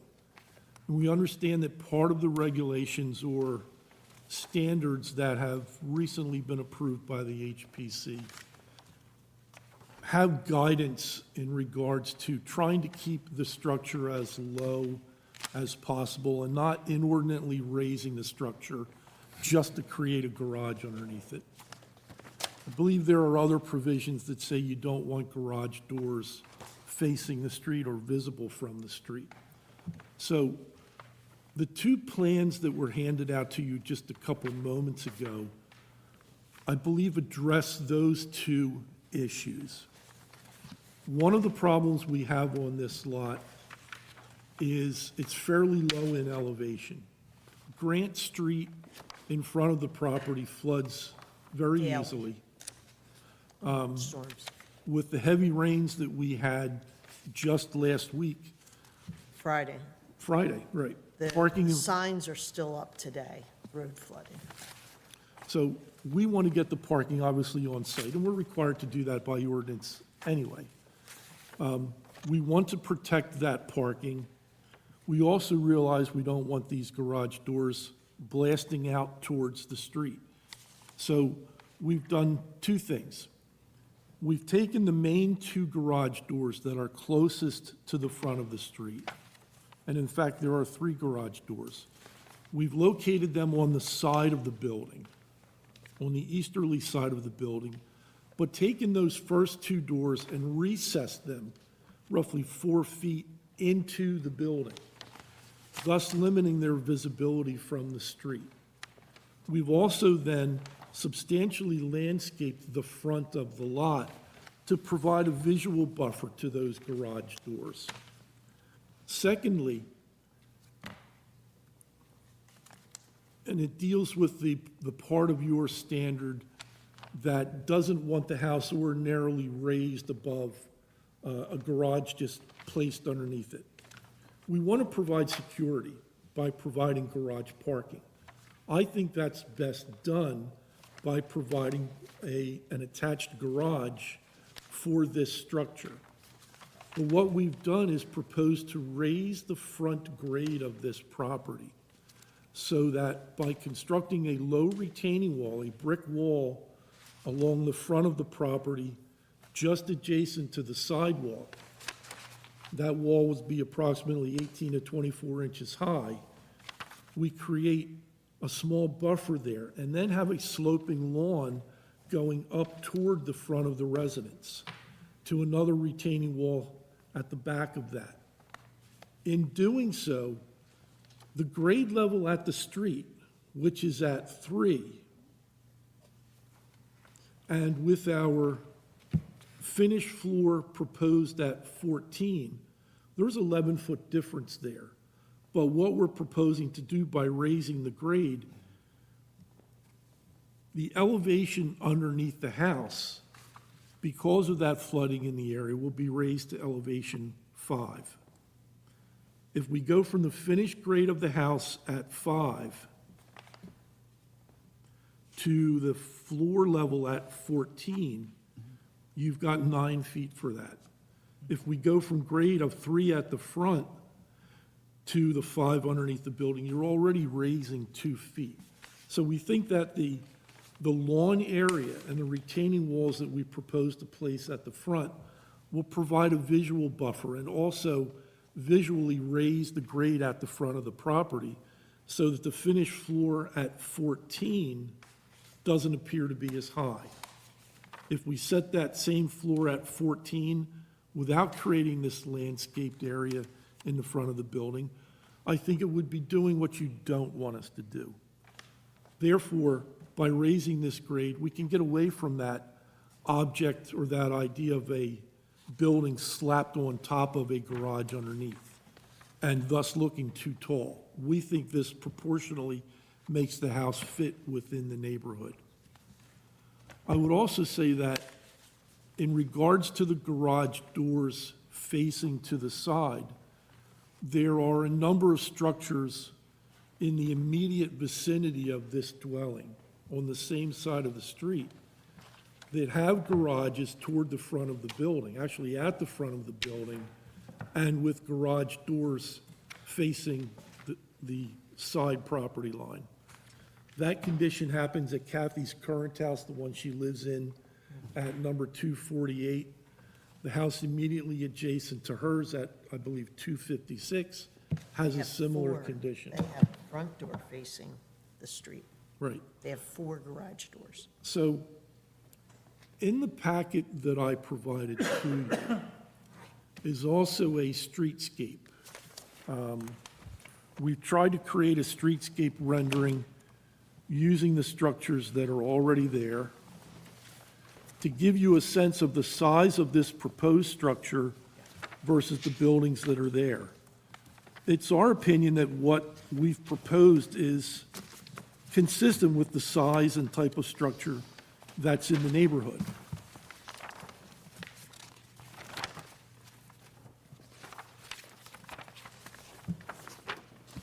If you grab a little streetscape rendering here. I just had a question regarding that. Are these supposed to be to scale? Like, this would indicate truly what the building would look like compared to the others, or? Yes, the ones that are in from the floor plans, or I'm sorry, from the building elevations, yes. These new buildings were inserted to these photographs at scale. So you get a sense of the height of those buildings compared to the proposed structure on this lot here. So yes. No dimensions are included, though, in the others, right? You don't have any dimensions for the other properties to show for true I comparison? don't, but what I've shown is by the vertical lines are the lot division lines separating those parcels. Okay, I was more concerned basically with height. They are consistent in regards to height. Because it looks like it's the same, almost the same height as a one-story Cape Cod next to it. No, that's a two-story, and it has Oh, a I mean, It's a- significant, There's a Still, it's a- two-story back. portion in the back. yeah, that's quite large. The roof goes up in the back. And then 236 was built, that's the home I was raised in Cape May. That was built in 1975. We occupied it for the first time in the summer of '76. What's difficult to ascertain is the setback of some of these buildings versus some of the others. For example, 226, which is immediately adjacent to this building, is out towards the street. But when you go to 248, that building is pushed way back, 50-some, 55 feet My from father the wanted front. both houses to have air, which was very nice. 254 is pushed way back as well. So in other words, 226 would look larger because it's closer to the... 226 would Kevin, look, would you talk into the mic, please? So in other words, 226 would look larger simply because it's Closer closer to to the the- street level, yes. the point of... correct. And the only thing that I can use to gauge and adjust sizes is lot widths because of the photographs of the existing structures.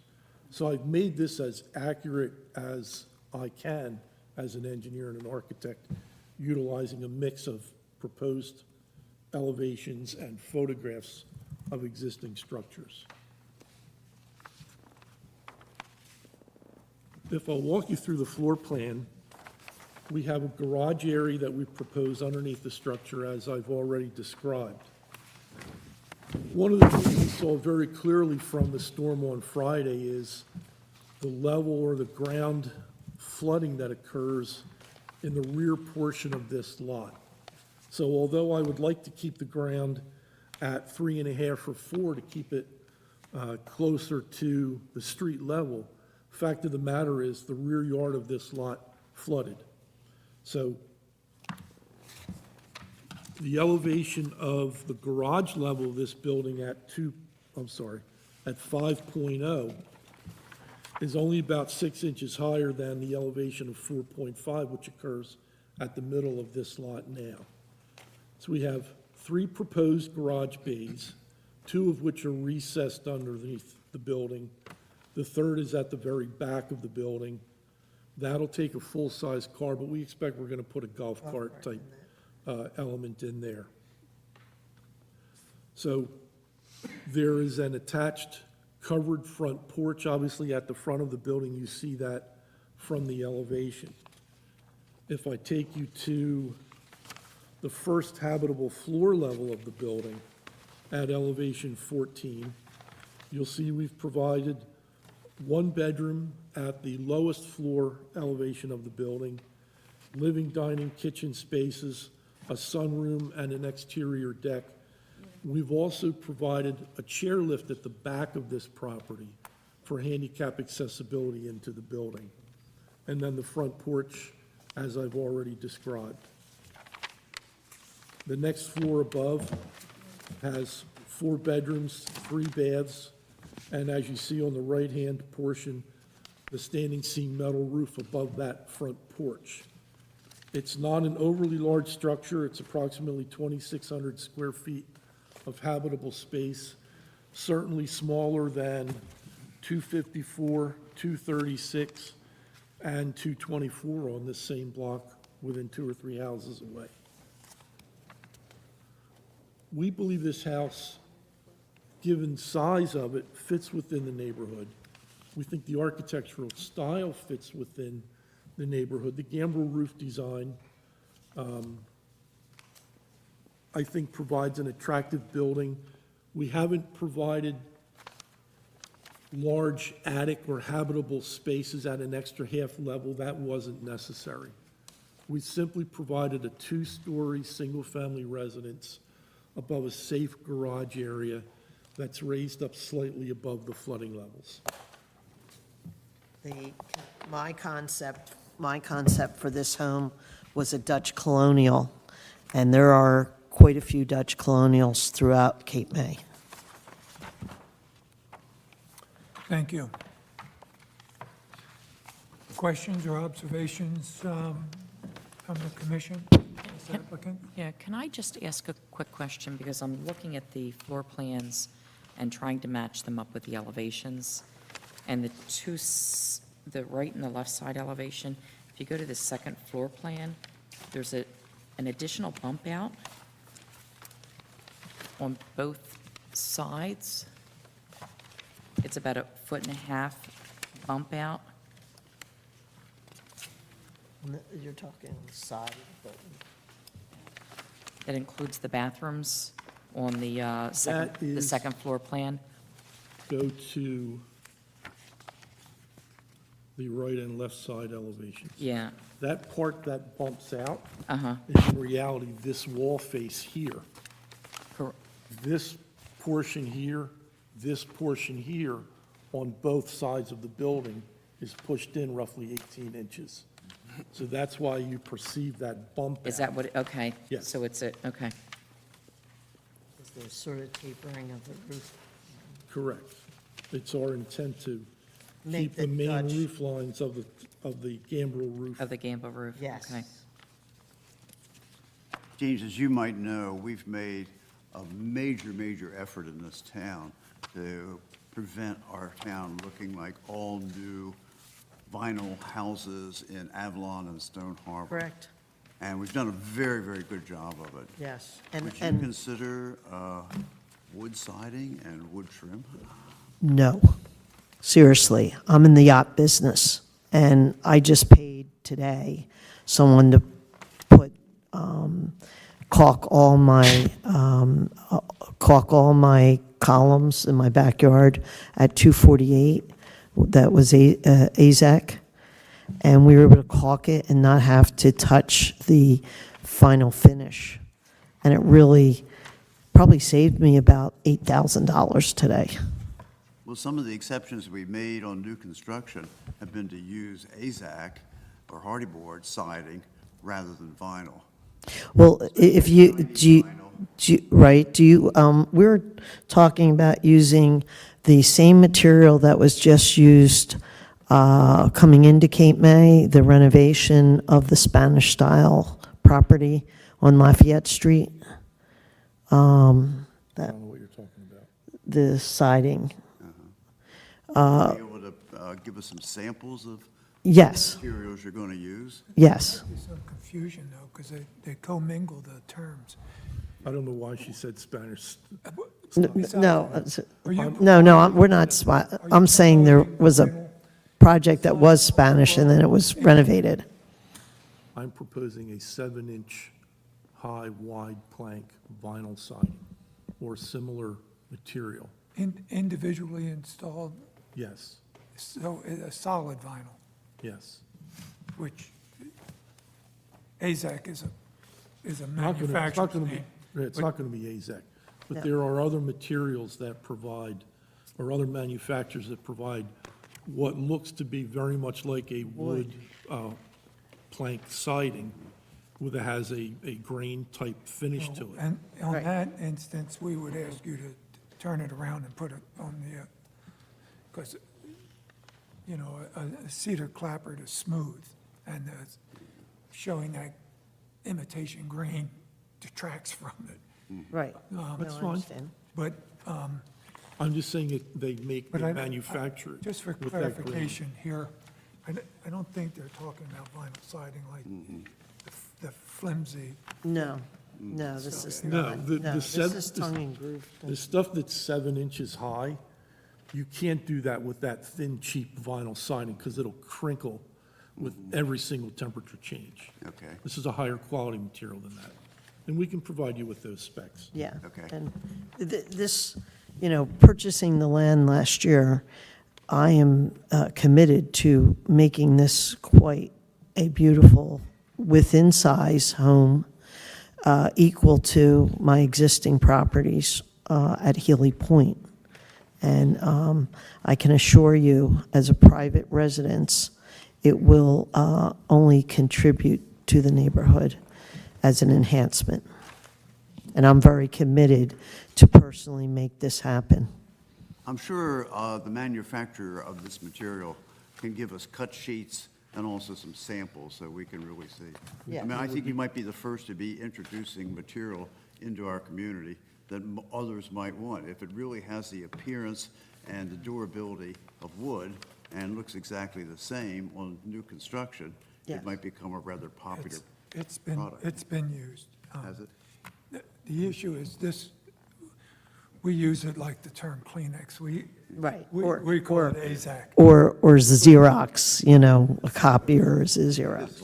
Just like AZAC. Yes. Yes. But we'll get cut sheets Right. to confirm that. Yes. But It's AZAC it's is not the only. flimsy, crinkly stuff you're envisioning.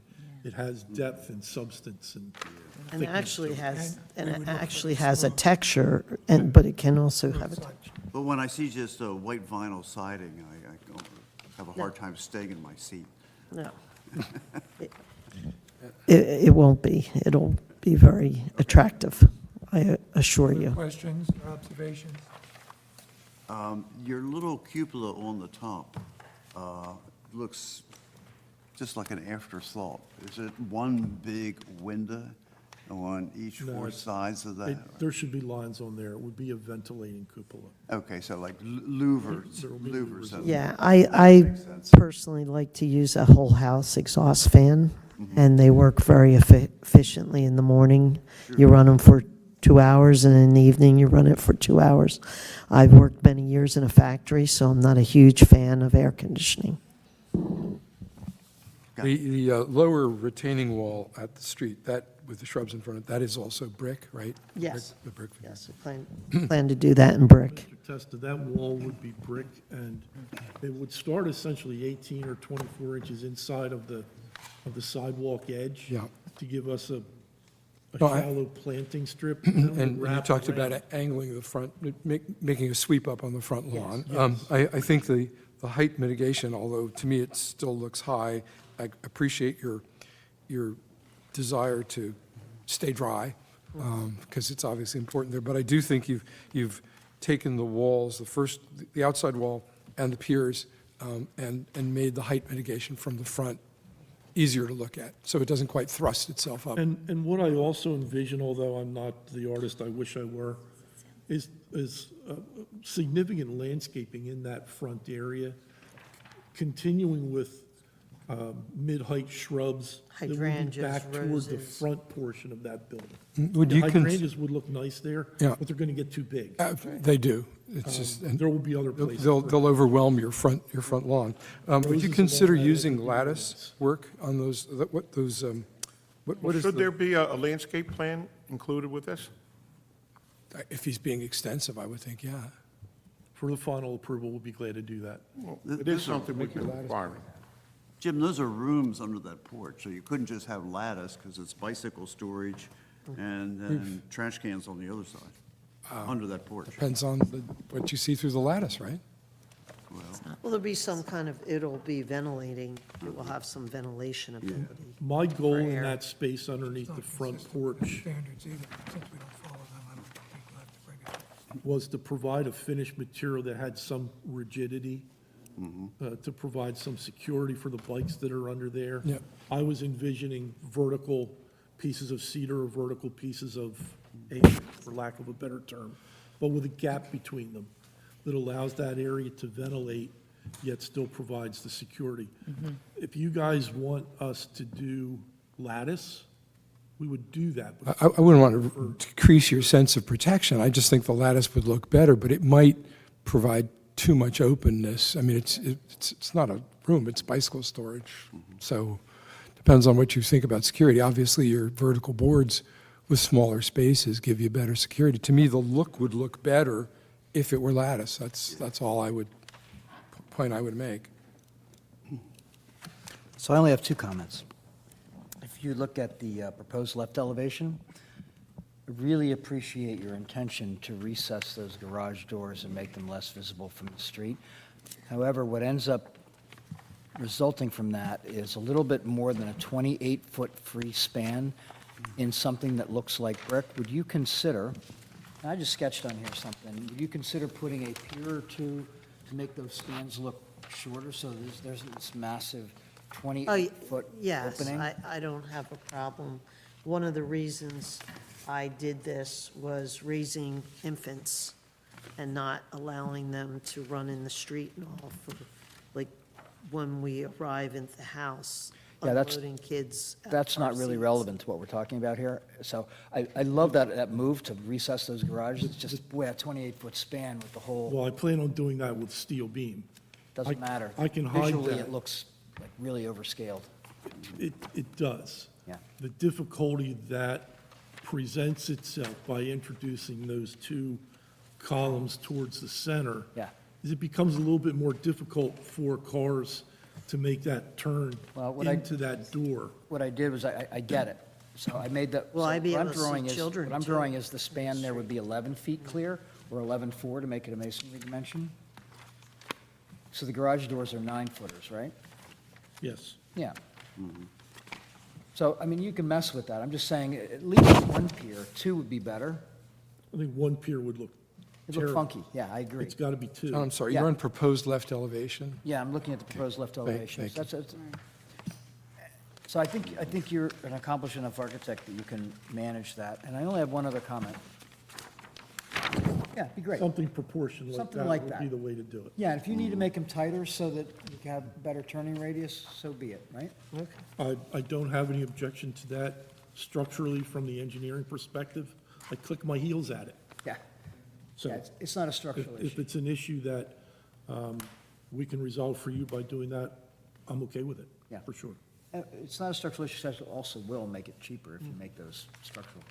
The only other comment I have is if you look at the front elevation, you've really gone a long way here to making this very, very formalized, centric, right on a central axis, beautiful composition. And you get up to the front porch and you arrive at the front door, and there's no front door. There's a It's a reason. bathroom. And if you look at the floor plans, what I'm trying to figure out is, how do you get into that bathroom? I don't see a That's just door. what I was saying. Probably from the For inside. once, I thought of the same thing you did. There's I just two- said to both of them, there's where's the two front door? reasons. There's two reasons. I do plan to put a gate across the front, because us raising infants, you know, we have our first family marriage, and then I have two more. I have a 22-year-old and I have a 33-year-old. So I'm going to have an expanse of, God willing, 15 to 18 years of children being raised and grown up. So I don't think that's the issue. The issue is that I don't want them going out the front door. Well, there's when- no front door. there's no front door. Right, no well, front I door to put go out that of. on for a reason. Well, but there are dining room doors and bedroom doors. Right, there's. So I'm just wondering if there's a way you could rethink that, even if it were just some faux doors, so that it appeared as if it was some real Well, doors there. We can do that with We the, can do faux doors and still get glass in there for windows into the bathroom So how by do you- picking a door that would have that glass panel. How do you get into that bathroom, by the way? I don't see a There's a door, pocket door there. but it looks like there's a piece of furniture in front of it. No, furniture's in front of the wall. No, that's to the powder room. The bathroom's in front of it. There's a pocket door there.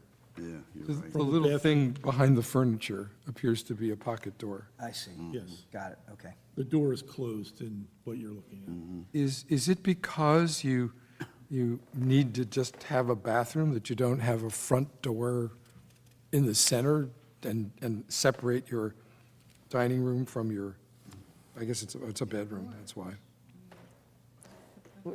That was part of it. The other part was, we wanted to direct the people to coming into this building on the side. on the side, where they're going to be driving up and parking their cars. So that's why we have the main stair that's coming up from the garage at that point. Can we put a faux door at the front on this very symmetrical building? Yes. But what we then create is false I advertising. know, then I can see the UPS guy showing up and knocking on that door, right? Big fan of doors you can't walk through, sorry. we would rather go with the informality of the entrance at the lower level on the side of the building than advertise a fake door at the top that people are going to walk up the stairs and do exactly what you said. I employ a lot of people in the state of New Jersey. I have to be very cautious about the access of my children around down here. I'm being honest. And I wanted to protect, not easily be getting into our home. I do think when you get to the presentation. I'm telling you. Yeah, the nature of security, when you get around to redoing the drawings, I think you should show the gate that the applicant says is going to be there. Sorry, I was having trouble. Yeah, I think you should show the gate that the applicant says is going to be there. Yes. Yes, and it will be a role that, you know. Yeah, it's just that a gate children changes are the front when railings. the children are going to be on the porch, the gate will be closed. The gate will not be closed all the time. I got it, Mr. Testa. Thank you. Thank you, sir. Are you talking about gated grade or up at the porch level? Porch level. Porch level, Porch level. yeah. I'm sorry to have to share that, but I have to be very concerned So it'll look like railings all the way across. on the privacy level. That would help a lot. Yeah. Other No front door. comments? Just to further on your comment, we tried this without the stairs in the front. It looked blank. It was screaming we need stairs, even just for a decorative element. Yeah.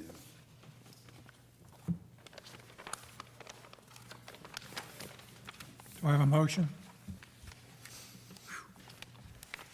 I think it's appropriate that Mr. Becker makes the motion for this, since he's got the detailed comments. It's conceptual approval, and we're going to have to write the conceptual approval I letter. would move to approve this conceptually with the one that I know of, and folks, please add to this if you think you need to. Actually, two provisos. One is the adding 2 piers to the 28-foot span on the left elevation as appropriate. And second is the railing at the front to eliminate the idea that there is a front door entrance. Did I miss anything, guys? Define the louvered elements on the cupola. So that's number 3.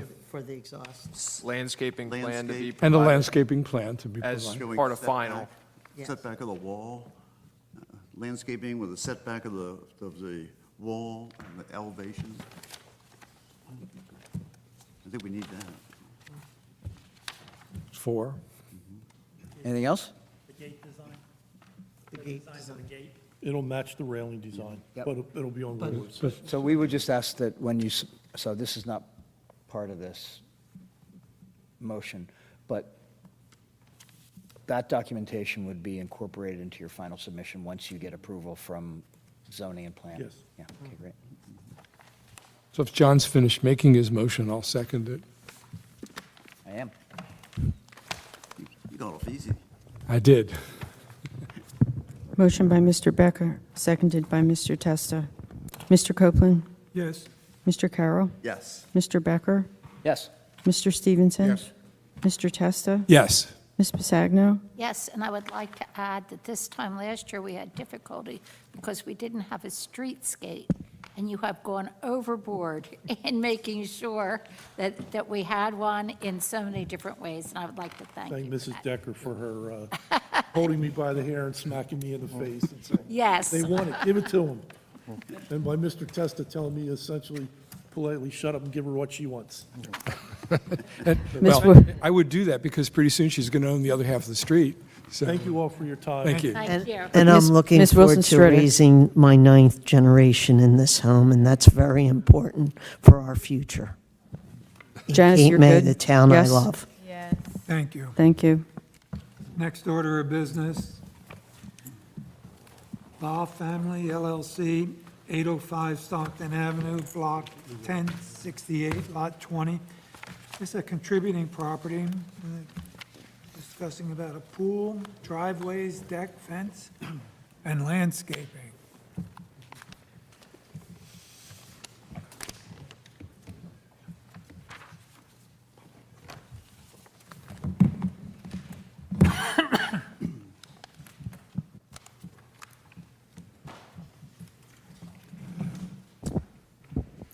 Good evening.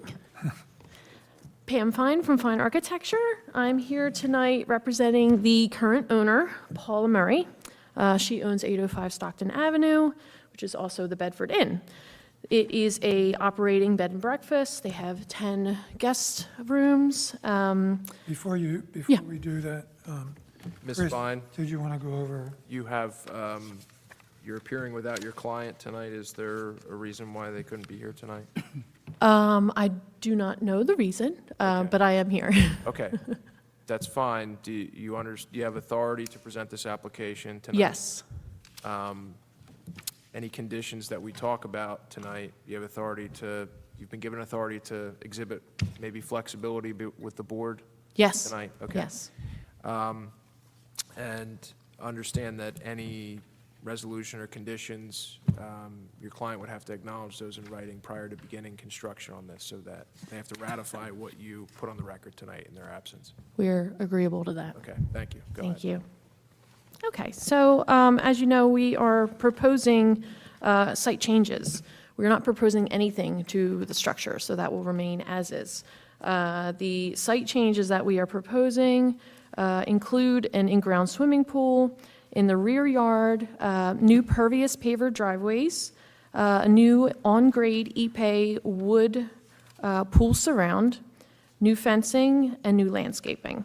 So I'm going to first jump to the site plan,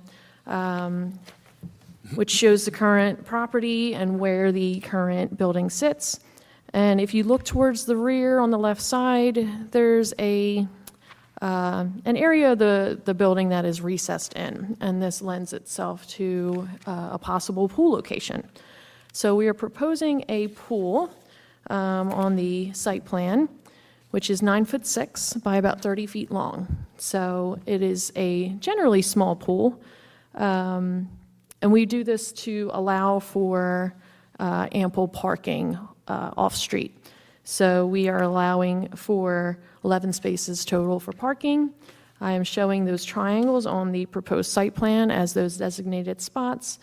And I know as a requirement, you want the parking set behind the front face of the building. So that is why those areas are on the left. We have six spaces on the left and 5 spaces on the right.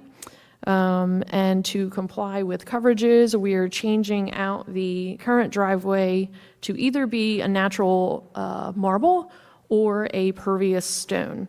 And I have an example of that material in the packet as well.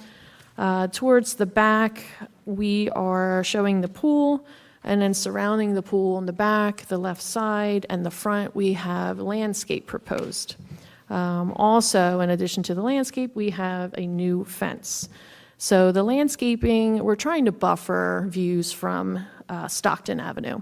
So we don't want to see the pool. We're proposing a new wood fence. We're proposing landscaping within that fence surround, and then the pool will be located central in that space.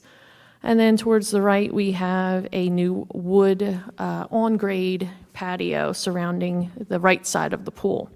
And that will be Ipe. So I'll jump over to the selections. We have a fence picked out here, cedar wood as pictured below, 6 foot high at the rear, 4 foot high along the left side and the front. And then, as I said, landscaping will be along the inside perimeter of that. And then below that is a photo of an Ipe pool surround. We'll have that wood surrounding the right side of the pool and then wrapping around the back of the proposed structure. And then the second page is the driveway and walkway selection. If my client does not do the natural marble, this would be the other option. So it's the Old Town permeable concrete pavers. I think if that about sums it up. If you have any questions, I'd be more than happy to answer. Ms. Fine, I'm sorry, just briefly, this is not going to the zoning board? Right. We don't see any reason to ask for any variances, so that is why we're asking for final approval tonight. And I can see the design of the pool, you got 10-foot setbacks. Yes. Sort of designed around the zoning code, correct? Exactly. We are aiming to comply with everything. Okay. I'm sorry. The zoning officer came to me today and thought that this plan needed to go to the planning board for some reason, maybe because it was multifamily. Does that sound right to anyone here? No? We're not changing any uses or anything like that. Okay, I'm not sure why he gave me that message, but he You're did. just adding a pool, A correct? pool, yes. Okay. It operates as a bed and breakfast.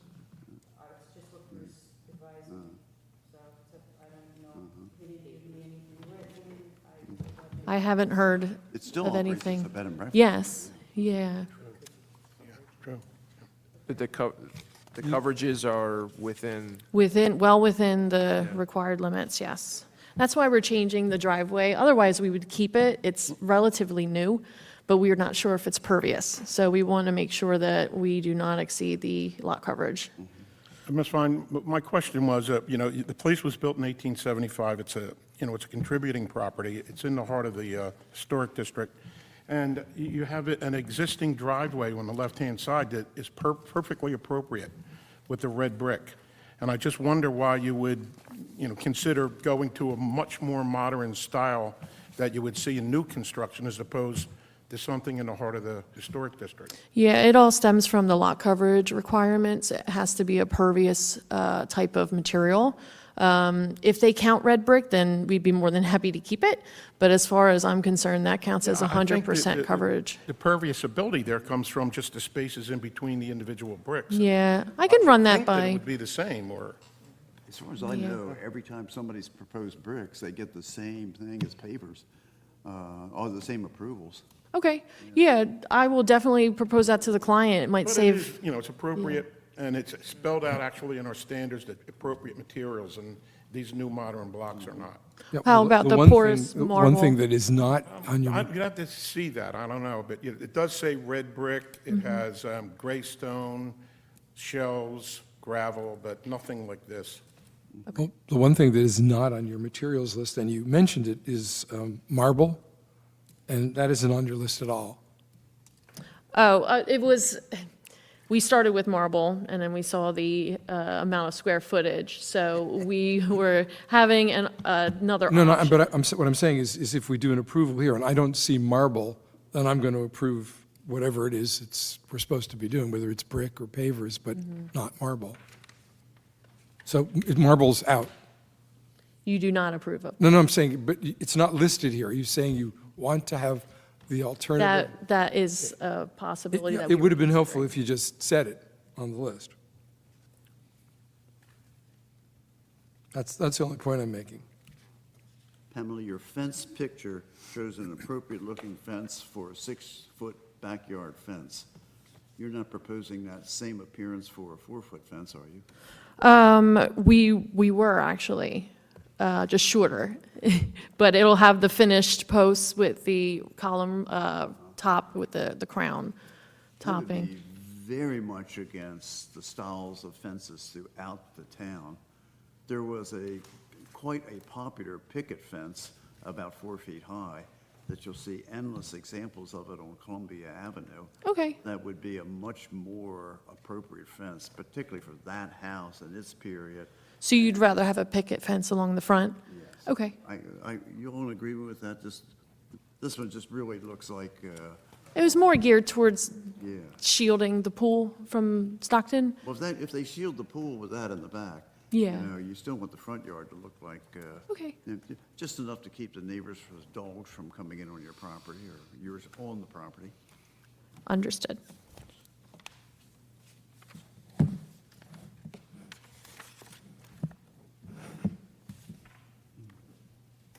You'll see plenty of examples of that fence.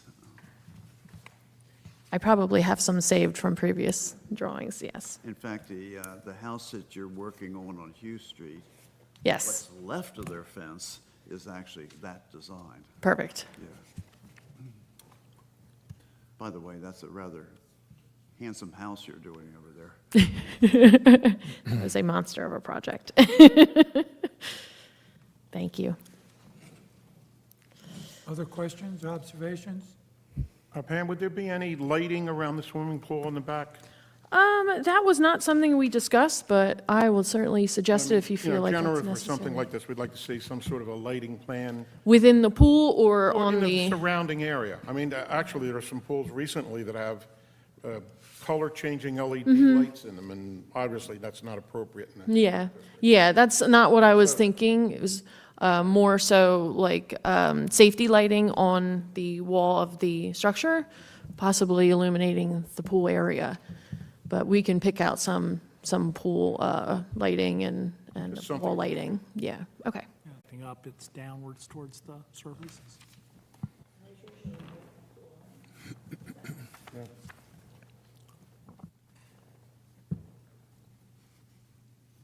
Do I have a motion? I'll make a motion that we approve the application with the change from marble and pavers to red brick, unless there's real problems at the construction office on that. And also that the fence continue around the front of the house, following examples of that period of fences on Columbia Avenue and Hughes Street. And was there another one here? Did you bring one up? You have a lighting plan for the pool. Yeah, and lighting plans for the pool. So this application is marked as final. So a number of these things are awfully soft. We don't even have a specific fence Yeah, in the application. so, I don't know, it lingers to me between conceptual and final, but final with conditions if we could articulate them. I don't know what kind of fence I'm approving, for example. well, just so we don't bring everybody back every time, how about we approve this with those items presented to the review committee? If that's possible, I'm happy to do that. We've done that before. That's okay, from my standpoint. Okay, okay. Perfect. So I moved and, Oh, I'll second it. oh, okay. It's like a duel, you're my second. So it was a motion by Mr. Carroll, seconded by Mr. Testa for final with conditions. Mr. Copeland? Yes. Mr. Carroll? Yes. Mr. Becker? Yes. Mr. Stevenson? Yes. Mr. Testa? Yes. Ms. Bisagno? Yes. Ms. Wilson Stridick? Yes. Thank you. Thank you, everybody. Thank you.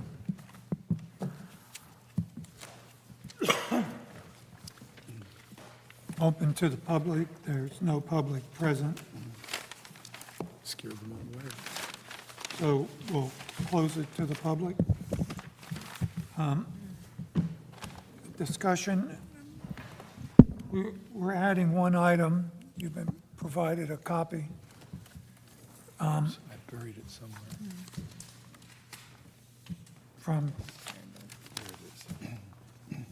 Chris. The issue is the building code is restricting flat roofs, and you have to have a 4-inch pitch, minimum 4-inch pitch, maximum a 12-inch pitch. That's 412, yeah. That creates a problem. For example,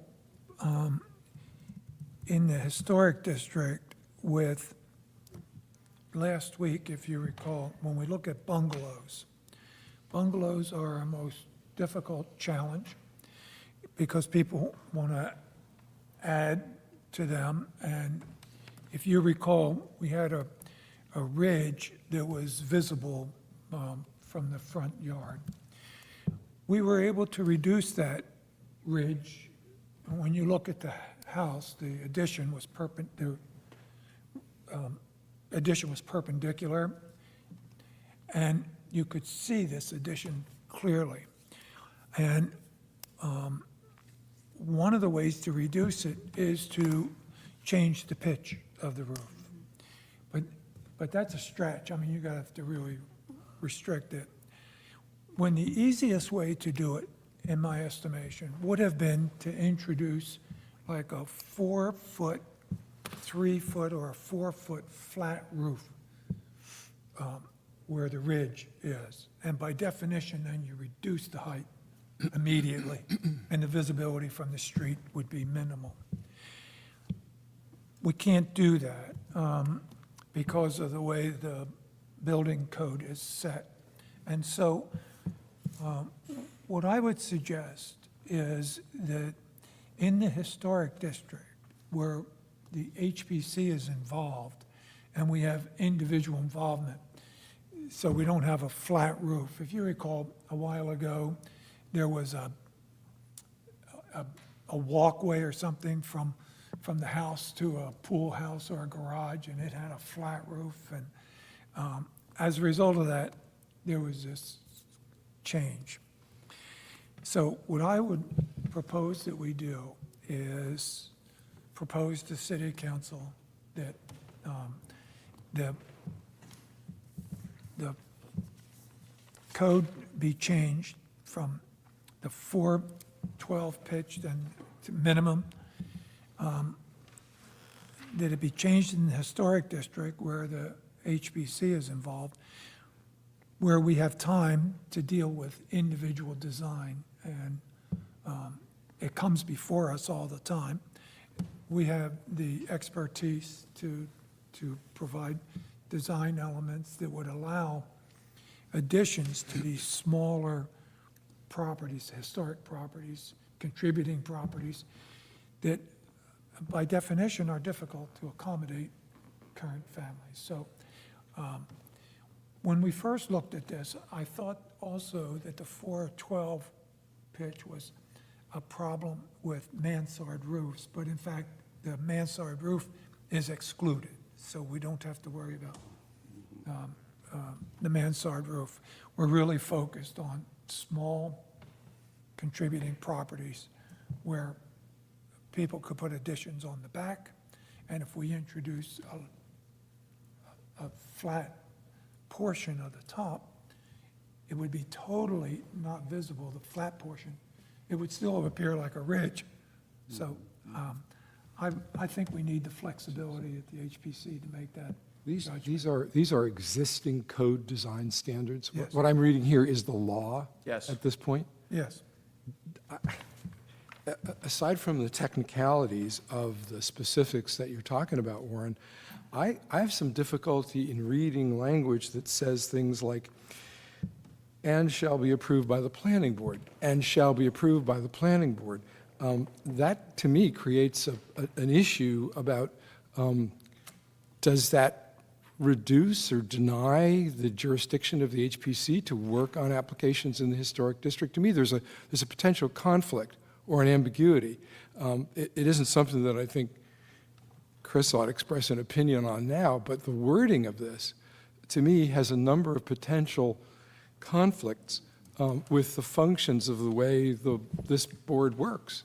The planning board gets its advice on streetscape and architectural matters from the HPC. So I see what you're pointing to, which is that, the plan shall be approved by the planning board, but implied in that language is the review process that we went over twice tonight, which is that people come in for conceptual, that advice is communicated to the planning board, and then they come back for final, and it's not just advisory, it's a strong HPC commission. That means our decision-making has the force of law as well as any other development regulation. So you read this as saying that the planning board approval is something that has to, the word guided is wrong, I guess, but is shaped by the HPC approval?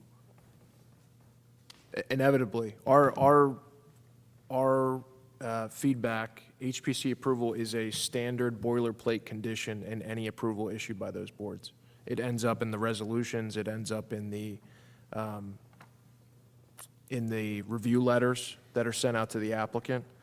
So I'll give you that there's a lot of overlap, but I've said this countless times, but the development process in Cape May is a Venn diagram. So there's HPC, there's Shade Tree Commission, Planning Board, Zoning. It's not, HPC said, I'm good, so I'm good. You have to go along to each stop along the train tracks and get approval. until you get to a. So the result would have to be approval by the planning board, but it couldn't exclude approval by the HPC. No, except that, of course, our decisions are appealable to the zoning board, but not the planning board. Right. Well, since we always make rational and well-considered and reasonable decisions, I suppose they'll never be reversed. Of course. But I just didn't want to have a conflict built into the ordinance and the way we function with respect to our design standards. That's what I was trying to make. And I think that when Warren brought this up to me and we were talking about it preliminarily, you know, the idea that sort of loosening the reins on roof pitch, at least in the historic district, to allow that type of problem solving to happen at this table and maybe at a review committee meeting, I can see the benefit, the net benefit to that of loosening that, because the HPC has its own standards in terms of streetscape. So the goal of that discussion may not be to say, you know, this addition is a no-go because of, you're trying to fit in an addition that comports with the historic design standards. It's not some mega structure on the back of a building. In order to accommodate livable space, to have that flexibility. And there's some expertise here that I think if the city were to change that provision, it wouldn't be some lawless kind of discussion. So we offer them an amendment to the existing language? Is that what we're doing, going to do? I think the concept that the chairman was considering was this could be the default rule, this could remain the default rule for everywhere else that's not the historic district, because recognizing that this board has expertise when it comes to things like roof pitch and streetscape, and why don't we leave that flexibility at this board? And we look at all of them. Right, you look at it, and then that would provide you the flexibility. I look forward to seeing what language we use in it. I mean, it's got to say something, right? So procedurally, would this just be a recommendation from us? Do we need to have a motion to make that recommendation? I think if you wanted to frame it, the recommendation to council would be to consider a very modest and simple ordinance amendment that would leave this applicable for everywhere else but the historic district, and leave that determination of appropriate roof pitch to this board in the historic district. Makes perfect sense. Do you want to compose that motion for us? I think I just did. Perfect. Bingo. Well, since you can't make a motion and I can, I'll make the motion. Second.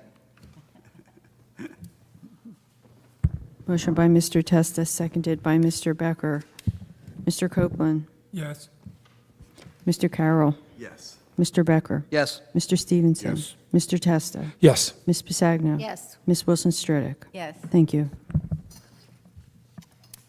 Next item up is the HPC bylaws update. You can't ask me to comment on this 2 months in a row, but you have. And I would only say that I would ask all of you, as I said in the last meeting, please have a quick run through, and if Judy will make them available to you, have a run through the bylaws, note any things that seem as a problem or question to you, let me know about them before I begin my adventure of revising those bylaws and then putting a draft over to Chris.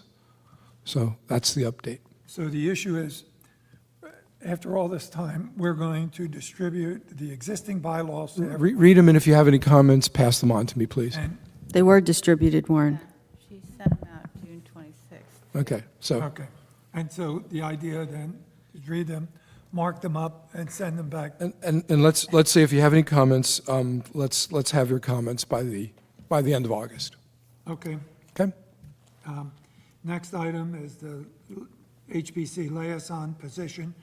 We talked about that, we approved it at our last meeting, and the question is, where is that? I think I can update the status of that.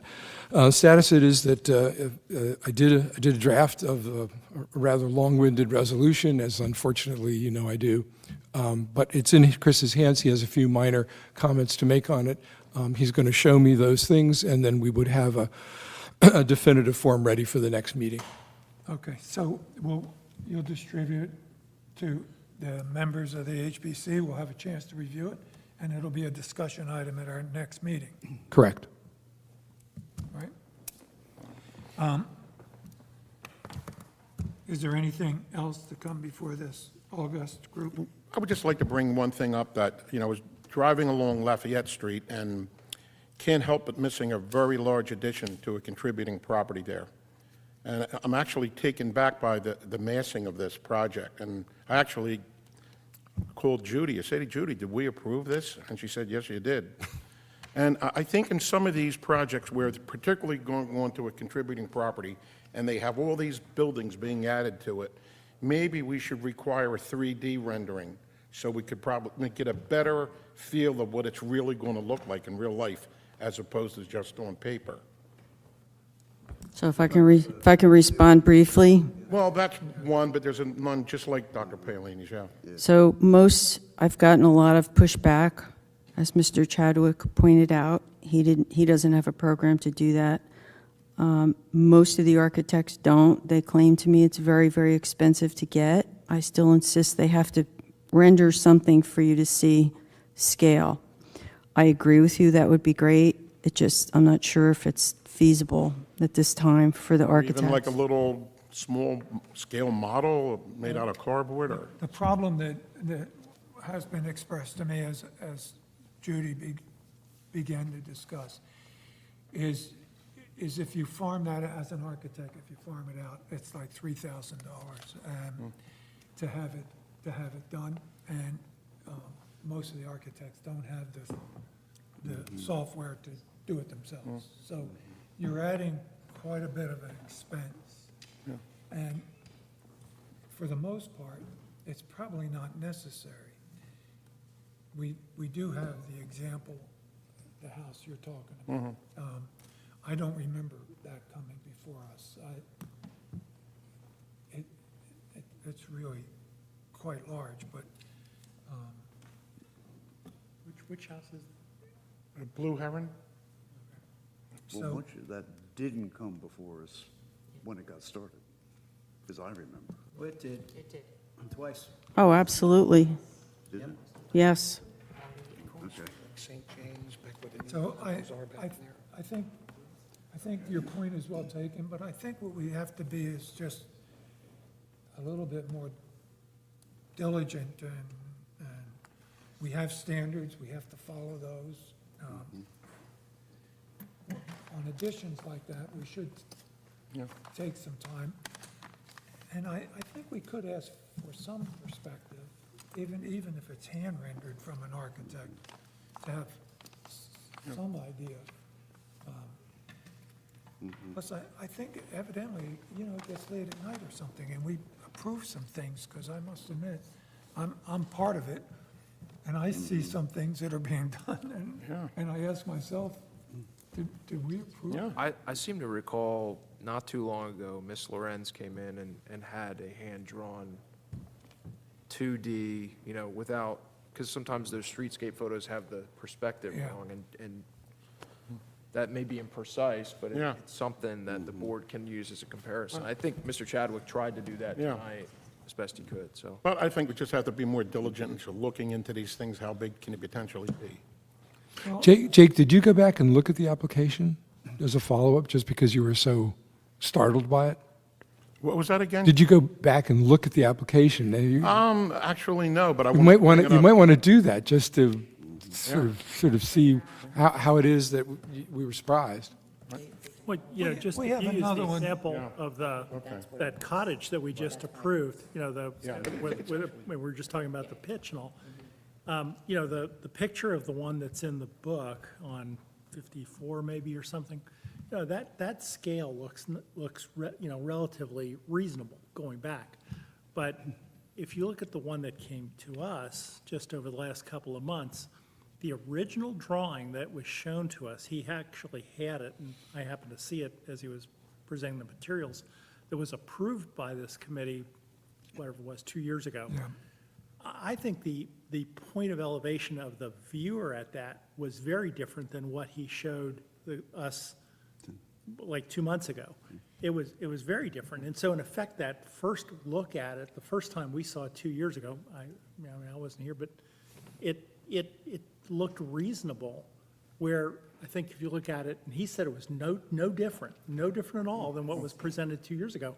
It was very different. I mean, those two drawings, if you'd have put those two drawings side by side, you'd have been surprised. Well, when you, And I think it was all a matter of where you put the view at it, it made it look sort when of you more- use one-dimensional perspective like that brings that roof all the way forward. When the one that we just reduced it a little bit was 60 feet back from the sidewalk.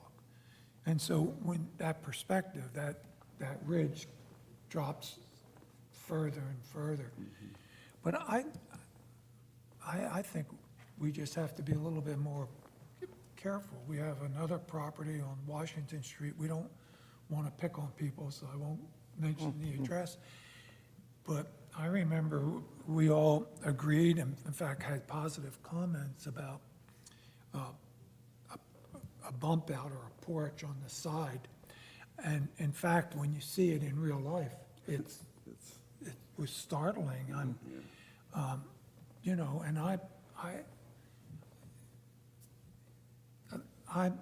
I've framed over 100 houses on my way to undergrad and grad school. I think I have an inkling of what something looks like, but I must admit, I was shocked at that, and I would think maybe other people. Asking about it, I asked, did that get approved like that?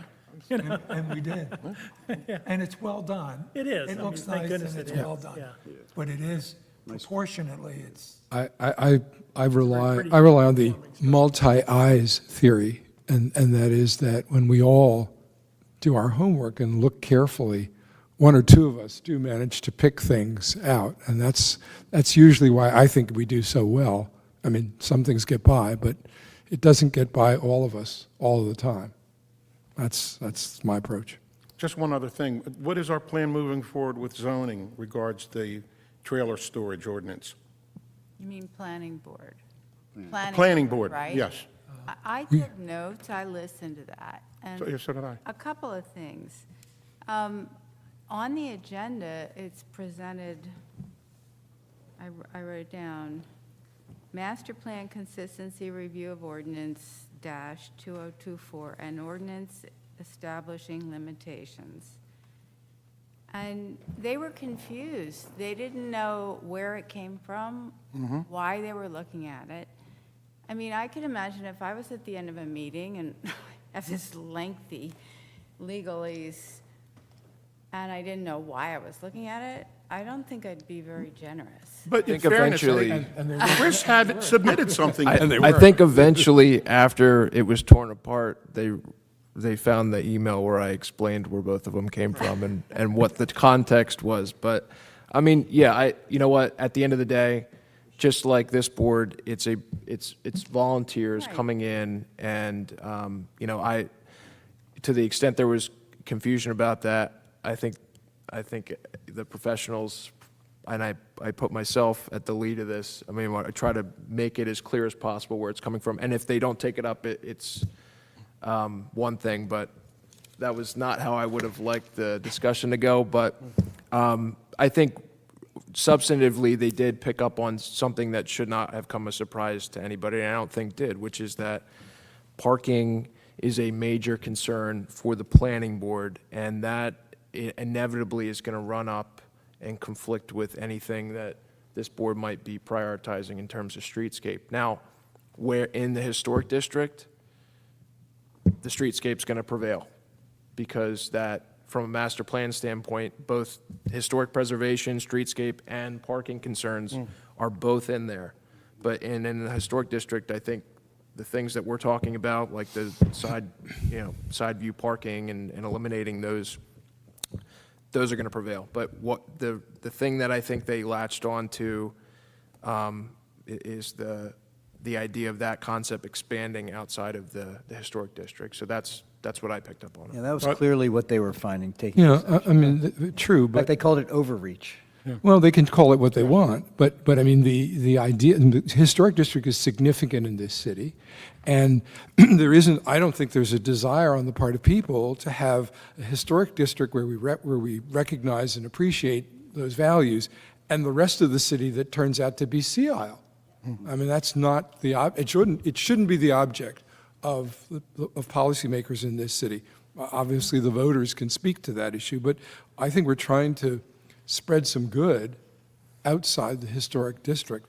I will say, though, that it seems to me a lot of the things that come out of this commission and go to other boards, particularly planning, deserve a softer landing and maybe better coordination, timing, One of presentation. the problems, though, is that there was no one from the HPC. In the past, I would get a note that something was on the agenda. I didn't know it was on the agenda.